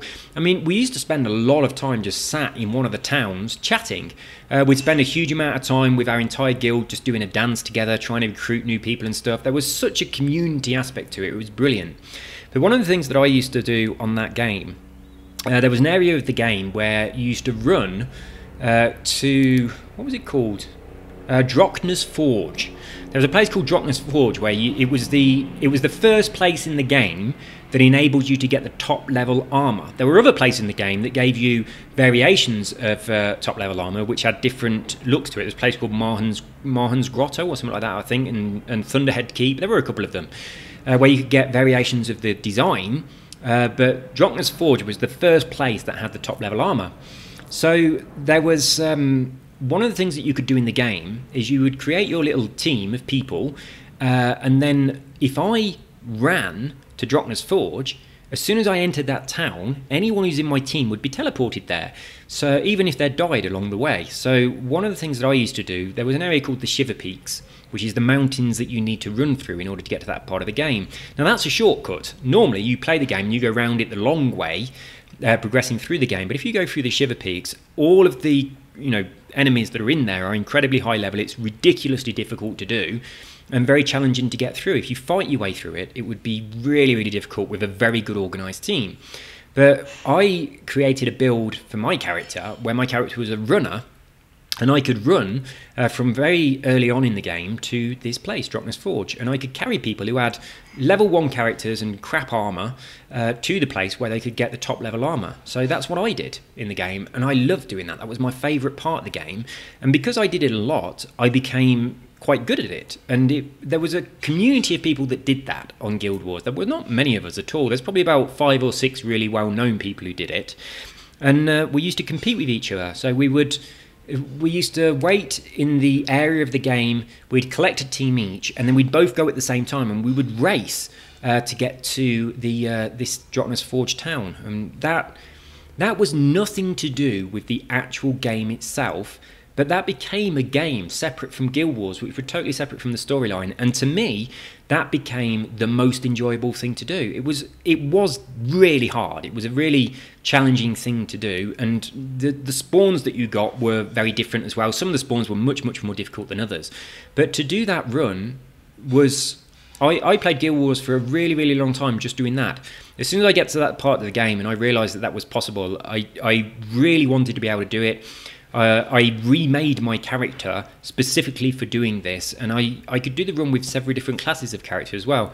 I could do it with a warrior first, which is how I started out, then I started doing it with the ranger, and then when one of the updates of the game came out and we had assassins, I used to run it with my assassin, which was a much faster way to run it. But yeah, I loved that. So if anyone used to play Guild Wars, did you used to do the Drachna's run? My original character, my warrior, was Piggyback Driver, which was... made for that run, giving people a piggyback. I was the driver. I had an assassin called Shiver Peak Taxi because I used to taxi people through the Shiver Peak mountains. But yeah, I loved that part of the game. It was so cool. Really was. Really different to the rest of the game, but very nice.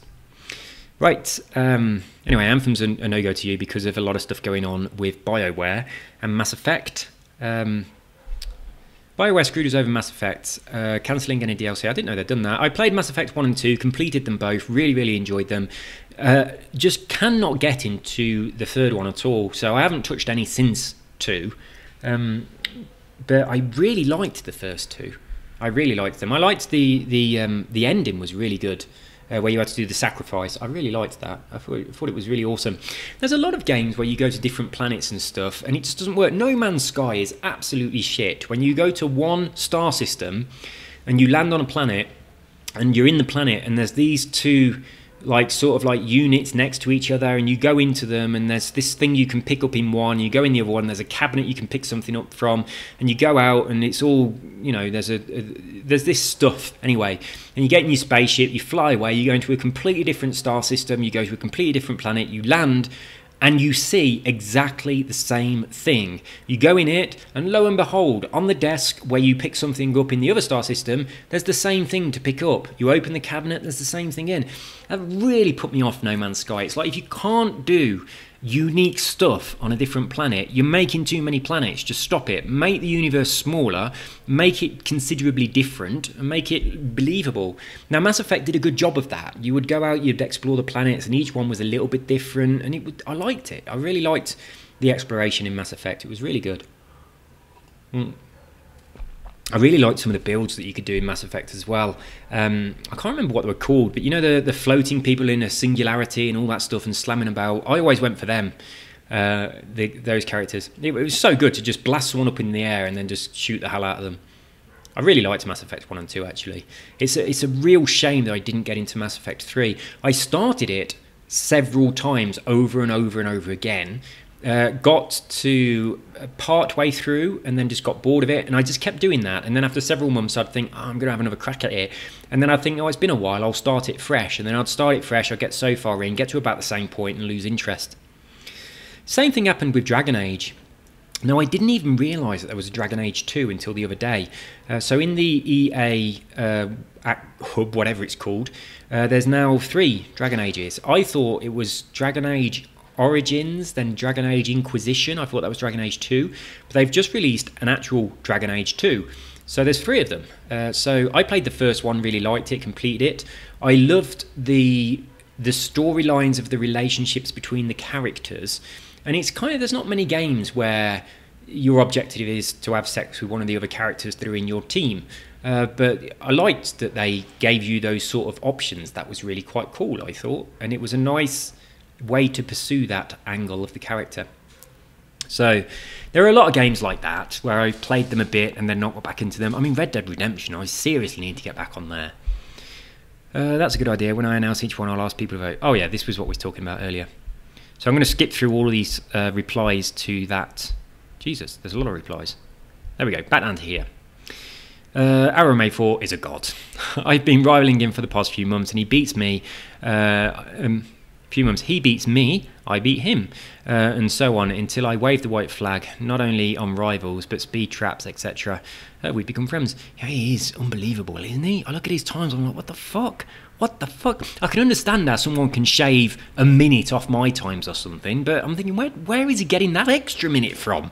It's insane. This is where I said that I'd try and beat Dogcien, I should say, because he has changed his name. But yes, I was trying, and we all know the results of this. I played the Anthem demo. Hang on. Was it Anthem that I was thinking about? When I was saying Anthem earlier, and I missed the... Am I confusing two games? When I said this... let me think. I played the Anthem demo using INPC. It looks and plays really good if you're into those sort of games. I was into them, then I went off them a bit. Right, when I wrote that, saying I was into them when I went off them a bit, etc., etc., I didn't realise Anthem was what it is. This is when I thought Anthem was like a story mode game, and I expected it to be a little bit like Mass Effect. I had no idea that it was a Battle Royale style Fortnite game. So... yeah, when I made this comment, that's complete nonsense because I thought it was a different game.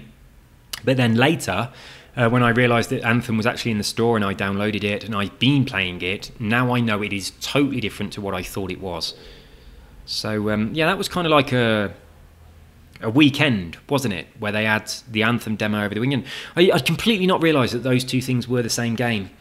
So I'd been mixing them up. Anyway. Played it in 4K with max detail and it looked really, really good. Gameplay wasn't bad either, so I might get into it. Not sure, since I'm not really into those sort of games. I agree with you, I'm not into them either because I'm not very good at them, but I thought it was a completely different type of game. There's been a few YouTubers' accounts demonetized, demonized, yeah, recently, some big names in Forza community too. It's really annoying, isn't it? Especially when they don't tell you why. But yeah, I am now going to be a little bit careful with the subjects I talk about. I don't want to... I mean, I didn't originally do this to make money. It's nice that it does make money. It doesn't make a load of money. It went mental in the first month, but now it's calmed down. But money is trickling in from it, and that's nice. It's nice to have a little bit of extra money trickling in. And as the money starts to get, good, then I can start putting that money back out to you guys by doing giveaways and competitions and all that kind of stuff. So yeah, it's trickling in now, but it will improve. When it improves, I'll be putting some of it back into the community.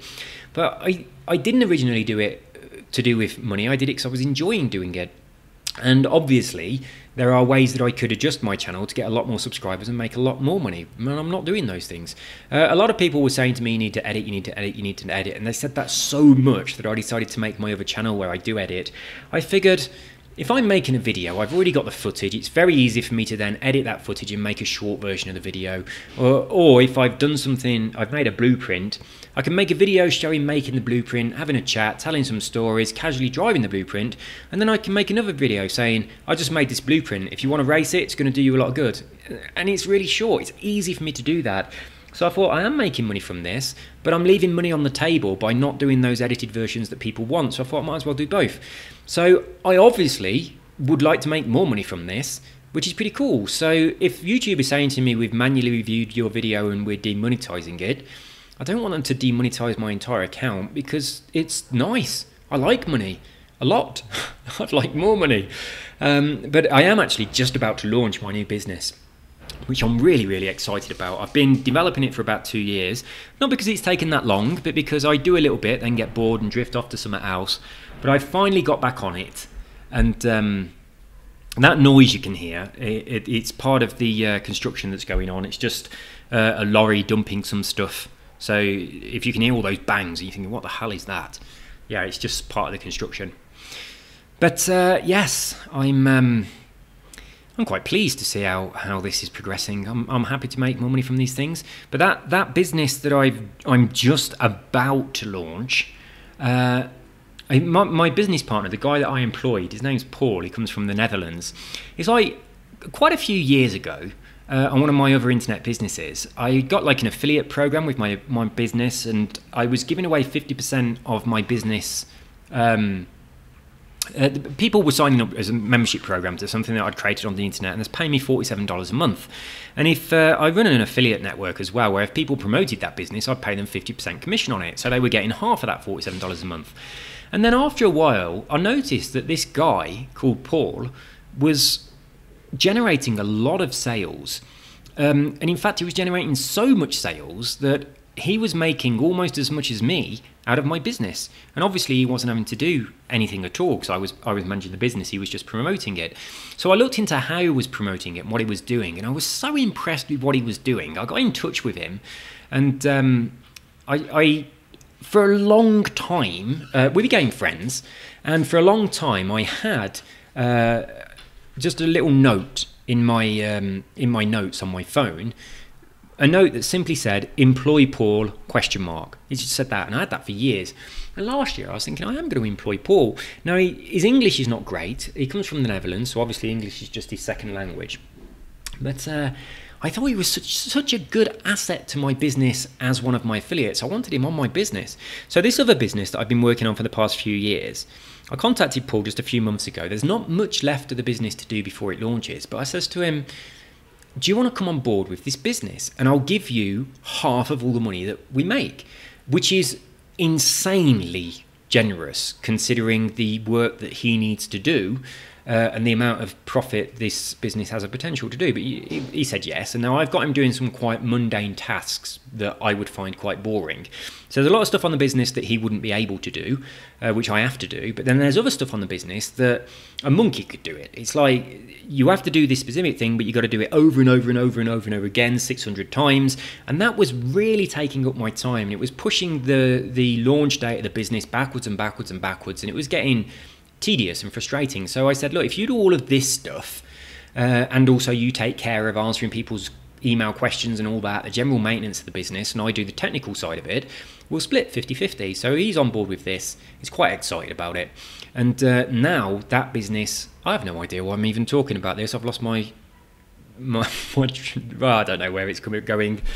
But anyway, we're at the point now where I think within a few days or a week or so, we're going to be able to launch this business.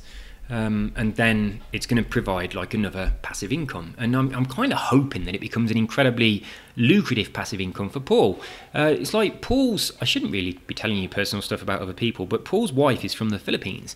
And in the Philippines, she's very, very successful. I don't know what she does, but I think she's like a doctor or something. She's got like a PhD or whatever. But she's very accomplished and got a very prestigious job. But where she is now in the Netherlands, she hasn't got that prestige. So she's gone down the social scale a lot.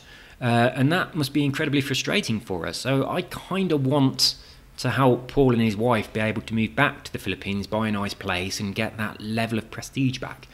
I have no idea why I'm talking about this. Anyway, what was the thing? Demonetization, yeah. So yeah, I like creating things that are to do with creating a passive income. I didn't expect that this would turn into a passive income, but as some of you guys know, I do a lot of work to do with the law of attraction, hypnosis, that kind of stuff. And just before I started really making any money through this channel, I was thinking to myself, what do I enjoy? I enjoy playing on the Xbox, and I was thinking, well, it'd be good if I could make some money out of the Xbox. And then all of a sudden, I started making money through my channel, which is pretty good, I think. So yeah, it would be a shame if it went away. That would be a real shame. So for that reason, I am being a little bit careful in the future about talking about certain subjects, swearing or whatever. Anything that might upset YouTube, I'm not going to do. Right, coffee. I like it when my cleaner makes me coffee because she makes the coffee and then she microwaves it so that it's piping hot. It's always with, when she makes it, she always makes it with milk and sugar. It's like I have it all different ways, but that's how she drinks it, so she makes it the same. I like it with milk and sugar. I also like it black with sugar. I also like it black without sugar. But coffee with just milk and no sugar, that's horrible. But every other combination of coffee I like. But yeah, she makes it with milk, and then she microwaves it to warm up the milk, which is pretty good, so it stays nice and hot for longer. So yeah, I am going to be careful about my channel. I did have that channel demonetized previously. I've had a couple of my videos on here demonetized. I've had a few slaps from Google. I am going to be more careful. This is the comment that I mentioned earlier. And YouTube, unfortunately, doesn't like any people saying swear words on videos since the end of last year. Here's the advertiser, friendly content guidelines.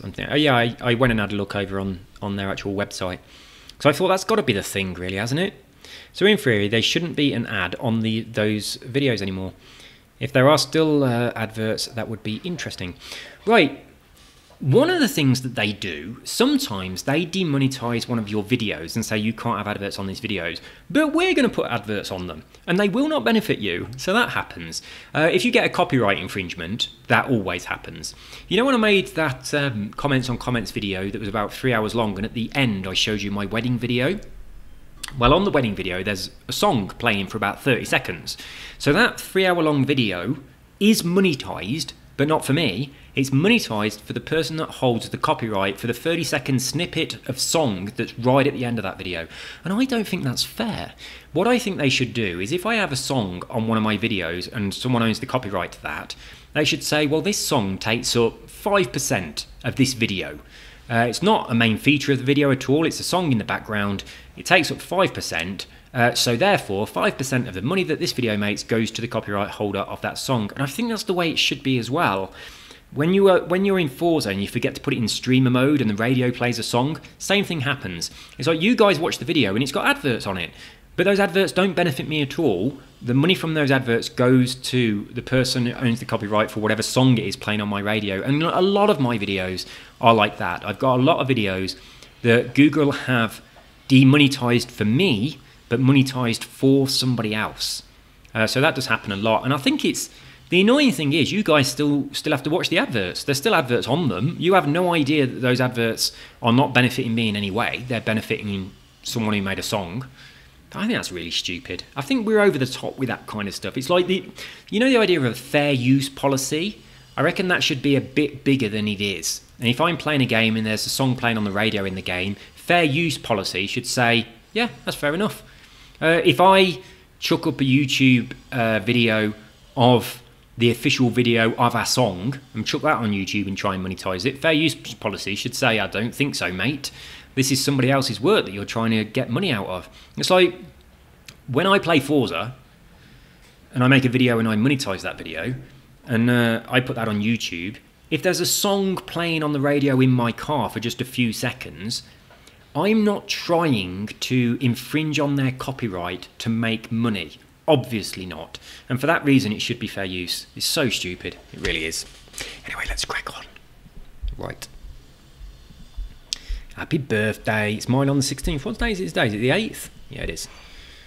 So, it's actually my wife's birthday on the 23rd, which is good because my birthday is the 3rd of February, so second month, 3rd day, and hers is 2 and 3, so that's good.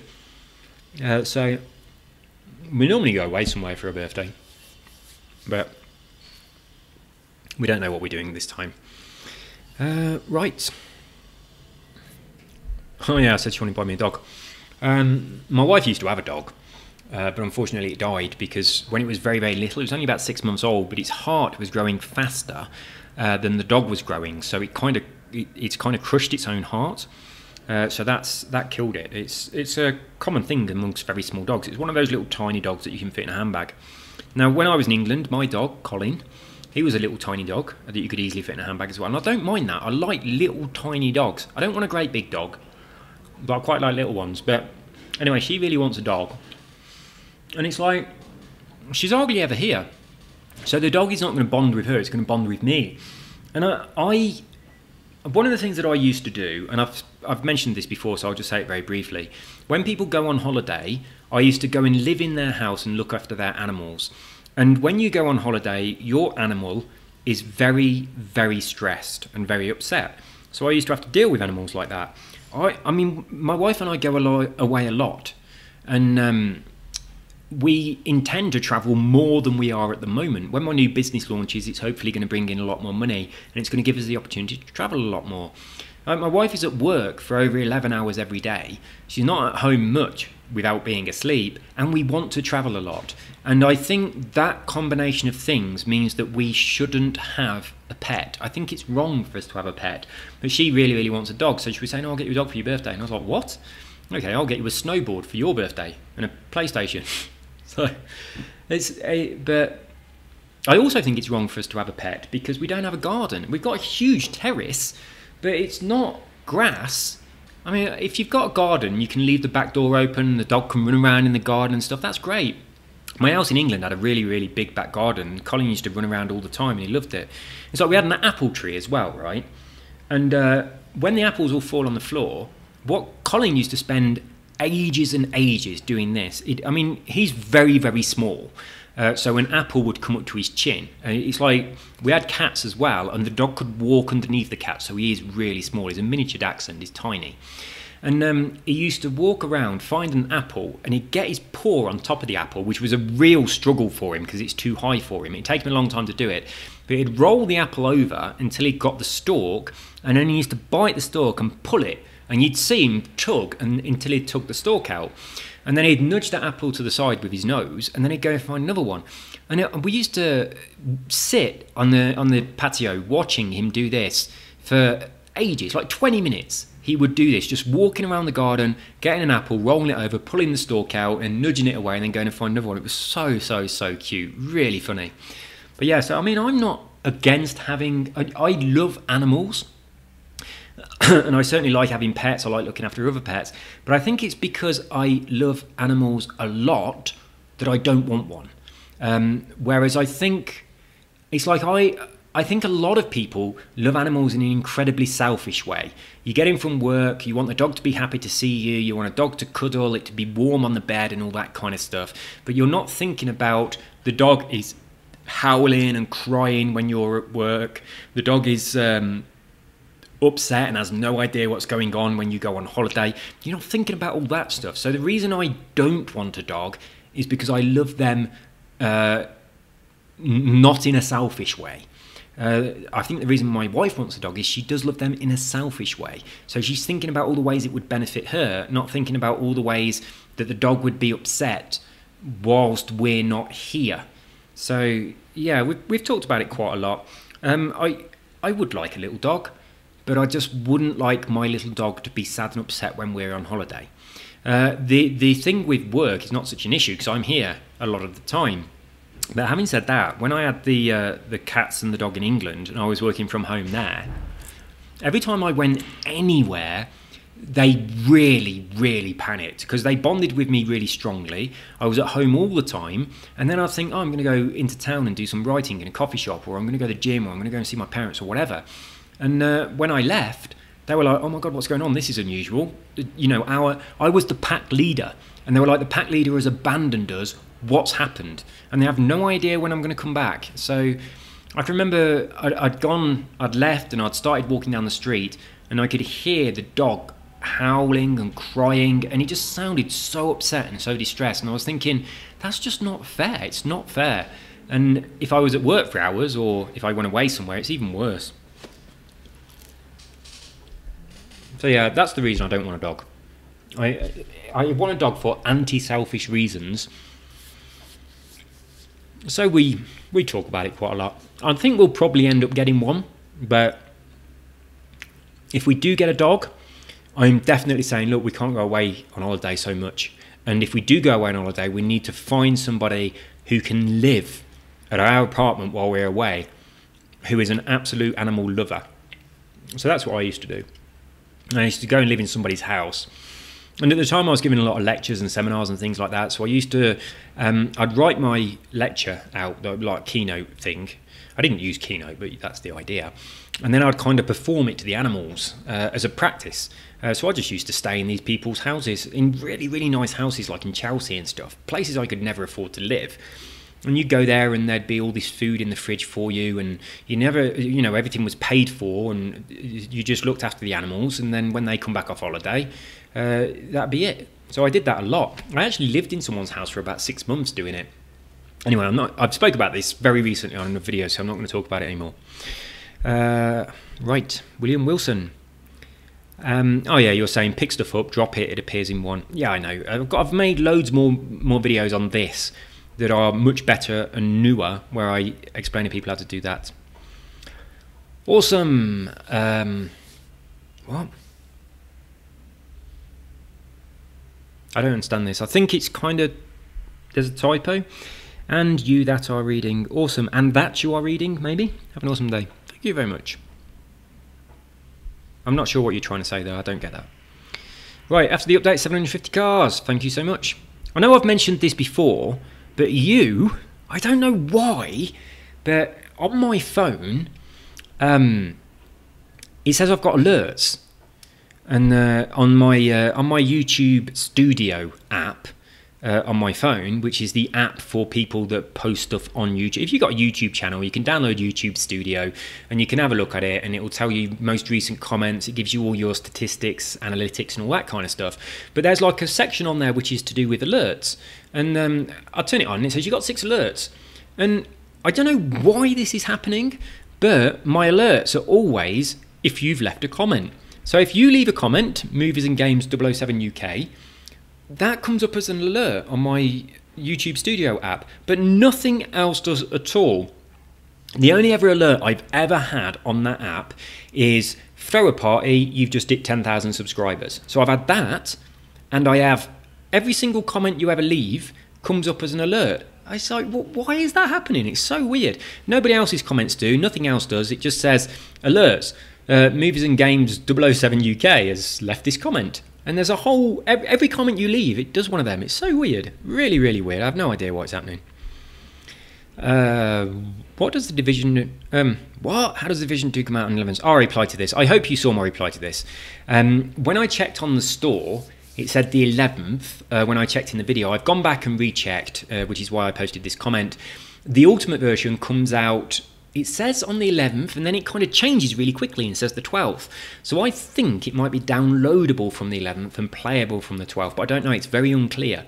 But the version I've got says the same thing, and it talks about the 14th and the 15th. So I think there's a possibility on the 14th we can download it. Although I've already downloaded it, but that's the pre-order. So we're not talking about pre-order, we're just talking about the actual game.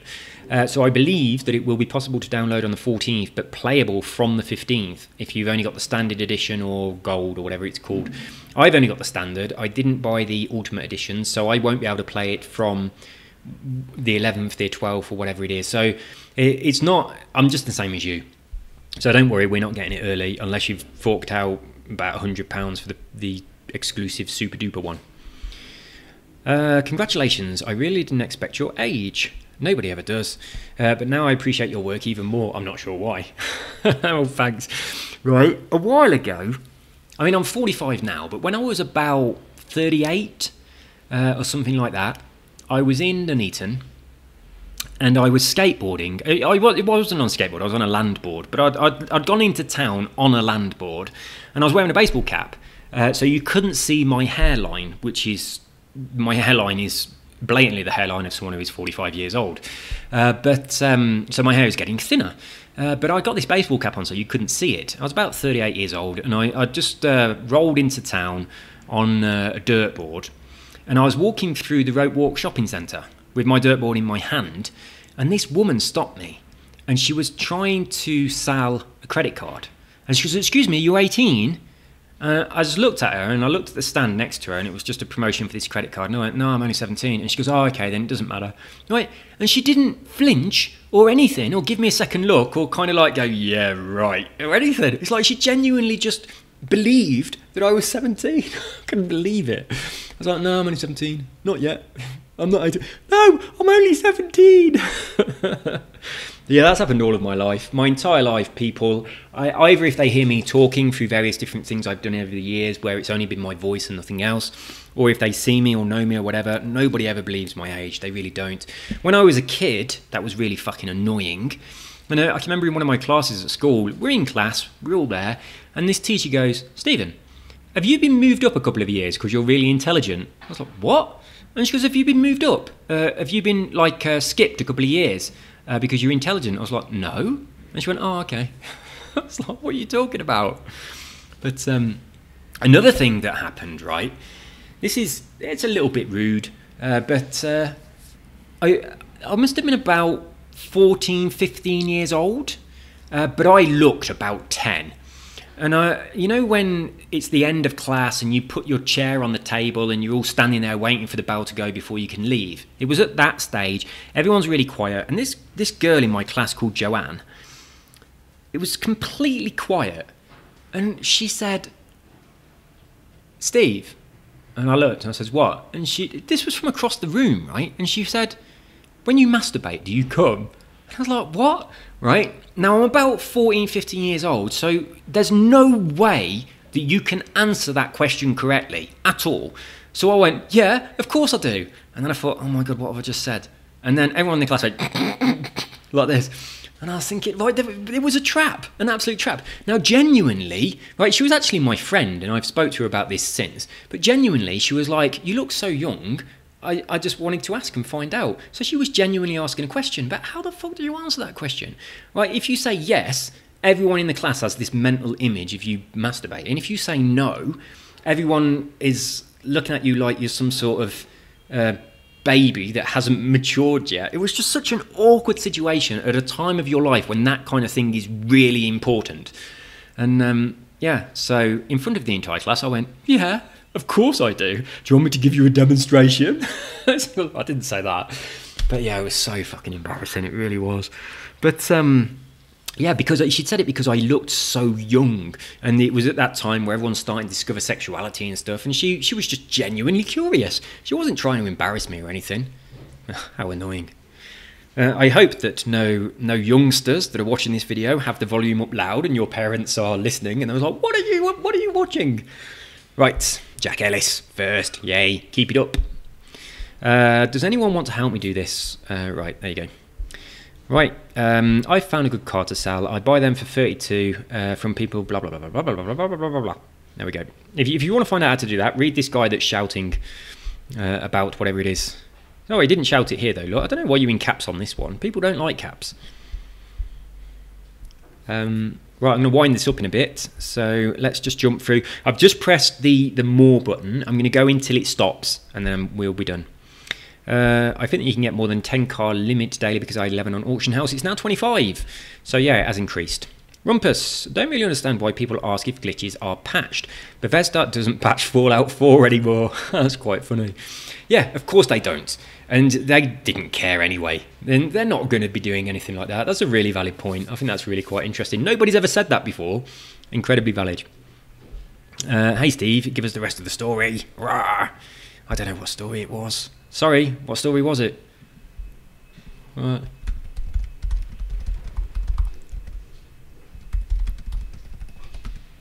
Sorry, I have no idea which story it was. You know when I do that, right? We're down in the comments that was 4 days ago. I make a comment on it, and then they reply to that comment down here, and then I ignore them. It's like you get a little thing up here, like a little bell with a little number on it, and if I click on that, there'll be a bunch of things in there, like saying these people have commented, and in there would be a comment if this guy replied to here.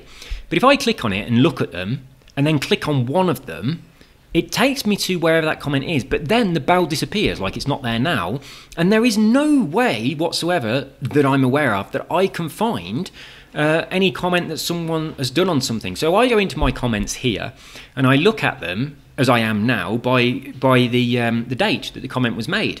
But if you reply on an old comment, it doesn't shove it to the top. So quite often if it becomes a conversation, it looks like I've suddenly ignored somebody, but I haven't ignored them. It's just I don't even know it's there.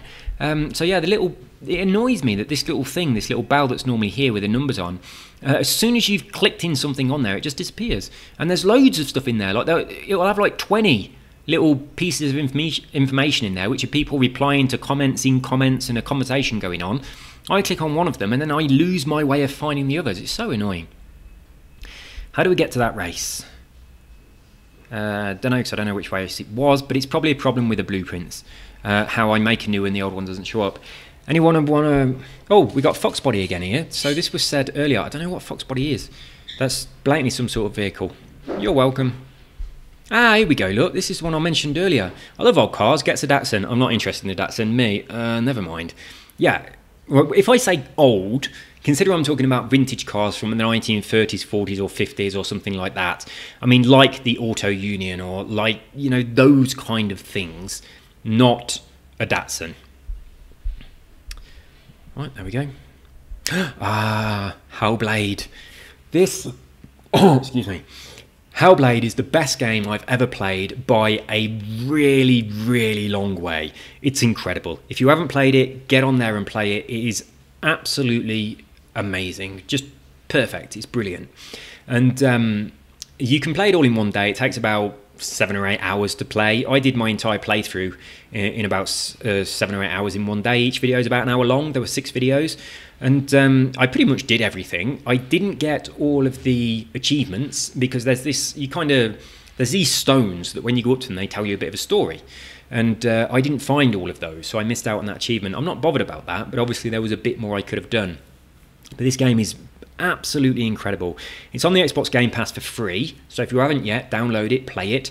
I would recommend people not to watch my playthrough if there's any possibility that you might play it, because you'll get so much more enjoyment out of playing the game. You really will. It's brilliant. The fighting in the game is fantastic. It feels so good.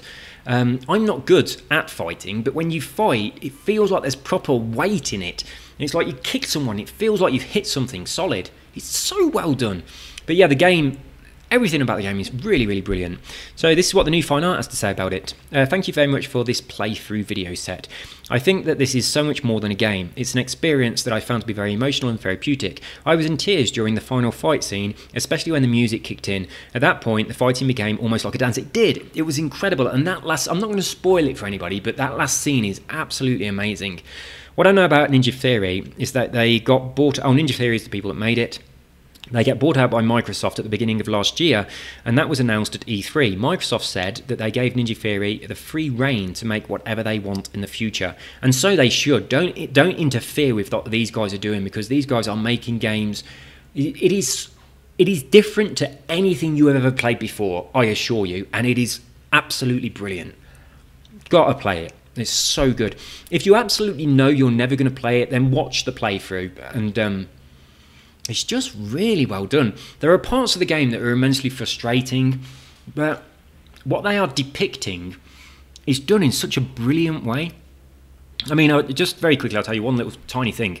There's this part of the game where you're stuck in this house and you've got to get out. And as you move, the house is like it's almost like the house is painted on glass and the glass has been shattered and it's all jutting all over the place. And it's so disorientating and weird, but it's done in such a brilliant way. I mean, they really, really researched lots of mental illness conditions. And also, on this is a video playlist, so check out this playlist.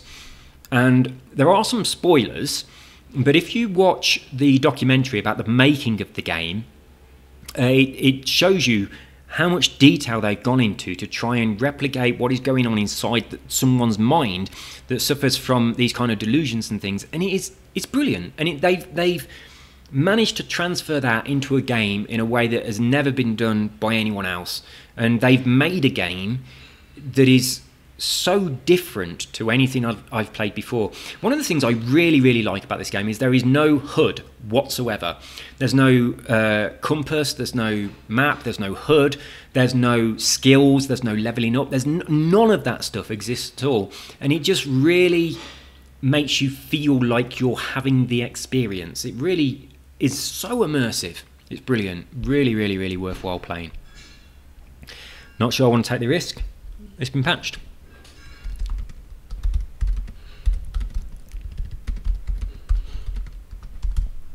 So yeah, that Hellblade, Senua's Sacrifice is absolutely amazing. Selling very cheap credits. There you go, this person's selling credits. Do you want some cheap credits? Go there. He's on Instagram at Forza Horizon _4_ credits. And they're cheap. Why would you want to buy credits? You can just do things in the game that gets you loads of credits. Here's blatantly a fake name again. There's lots more traffic on your game than mine. I was probably in Horizon Solo. That creates a lot of traffic. I know I've looked at your thing before, but I'm going to refresh my mind. I think you've only got a couple of videos and there's not much going on in there. Oh yeah, I remember. So a lot of people are saying, why are these upside down on your comments and stuff, aren't they? So I had looked at your channel. You've got 18 subscribers now.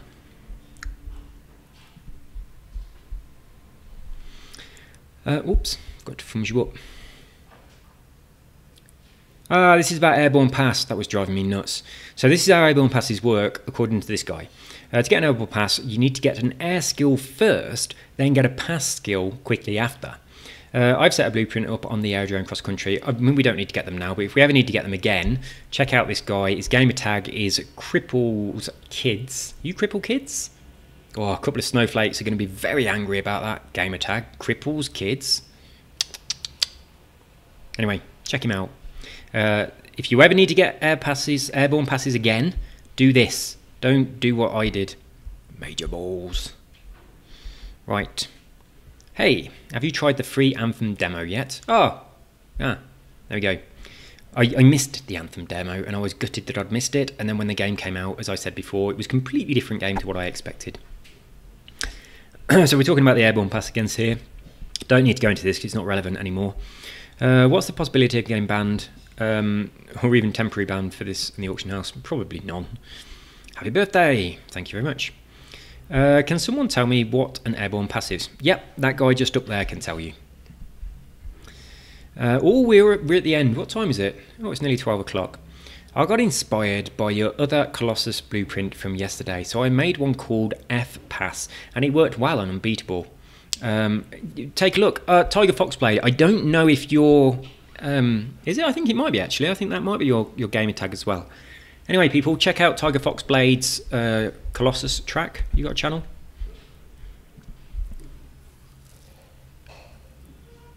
No. So nothing in here. Oh, look. They've liked my video. Thank you. Hey. Yeah, there's another one. Lovely. What else? Oh. They play Fallout or Skyrim. I've never played Skyrim. But that's nice. Nice to see. Oh, did you see that little bell then? It appeared. It's not an EX, this is an old page, but I'll refresh it in a minute and see what it is. Blah, blah, blah, blah, blah, blah. Done. Can you get a roof rack on it? No idea. Some of the cars you can add things on, like the police lights or the tyres on top of the Mini and stuff like that. Weirdly, there's a couple of places where these things are. Either it's a body kit for the car, which is the case with the Mini, or when you go into the aerodynamics bit, the bit where you add the spoiler, it's in there. So that's where you do the police lights.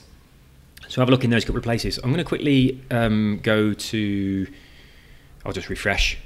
If I refresh, that little bell will come up at the top and I can have a look at what it's trying to say. And then I can refer to those comments just before we close down the video. Oh God, I'm refreshing slowly because my internet is terrible. Oh, actually, my video's finished uploading and the processing is done. So this, I mean, if you see this video number 5 of my Division playthrough, what I do is I delete my character, I'm making a new one, you just press a button that says random. So I press the random button a few times until I find a carrier that I think looks awesome, and that's the character that I choose. Then I kind of started playing the game. I didn't get very far in, I just went to the base of operations. I didn't do anything at all really special. And then my wife started buzzing the buzzer, as I said, at 27 minutes. She did that for about 2 minutes, and she's convinced it was half an hour. There you go. What about here? Oh yeah, it was no car day. I told you about that. So I'll publish this now. See, look, that little bell. Let's see what it is. So it's 3 replies from Miserable Old Git. So 4 hours ago, 8 hours ago, and 8 hours ago. Oh, that's because that page was old, so ignore that. Oh, the bell's gone. I haven't got a bell. So comments that I didn't mention. Utter bollocks. Nobody's buying these for 1.9 million. Starting bid is 1.7. Nobody's fighting over them. Yeah, that's because this video is really, really, really, really, really, really, really, really old. That is exactly what was happening when I posted that video, and for a considerable amount of time afterwards as well. But now not. So Stephen Todd, fantastic gesture from XNY1. Unbelievable. Big respect, fella. Yeah, totally agree. By the way, Had I done this one 3 hours ago? Is this 3 hours? No, that was the top comment, weren't it? So I've been going on for this for about 3 hours. Oh my goodness. So yeah, this comment was about 30 or 40 minutes old when I started. By the way, it's an all-wheel drive car. When you turn, you need to feather the gas pedal too, so that it pulls it through the corner. That's how they turn. And well, yeah. So I was having that problem with the understeer, but I do think this guy here, Andrew Woods, has saved the day, telling me that the understeer is coming from my stability control. So I am going to take that off, stability and traction. And I'm going to keep with the automatic gears for a while, because I always cock up my gear changes, and a lot of people seem to be a little bit upset about that. So I'm going to stick with the manual for a while, at least while I'm making videos. I'm going to take the traction and the stability off. I might leave the ABS on for now, and I'll have a crack and see how it goes at that. There we go, guys. That is all from me. I hope you enjoyed these comments on comments. I am sorry that I didn't get back to the place where my previous comments on comments ended, but it has been a long one, and I hope I managed to cover your comment if you left one. I'll see all you guys soon. Take care and cheerio.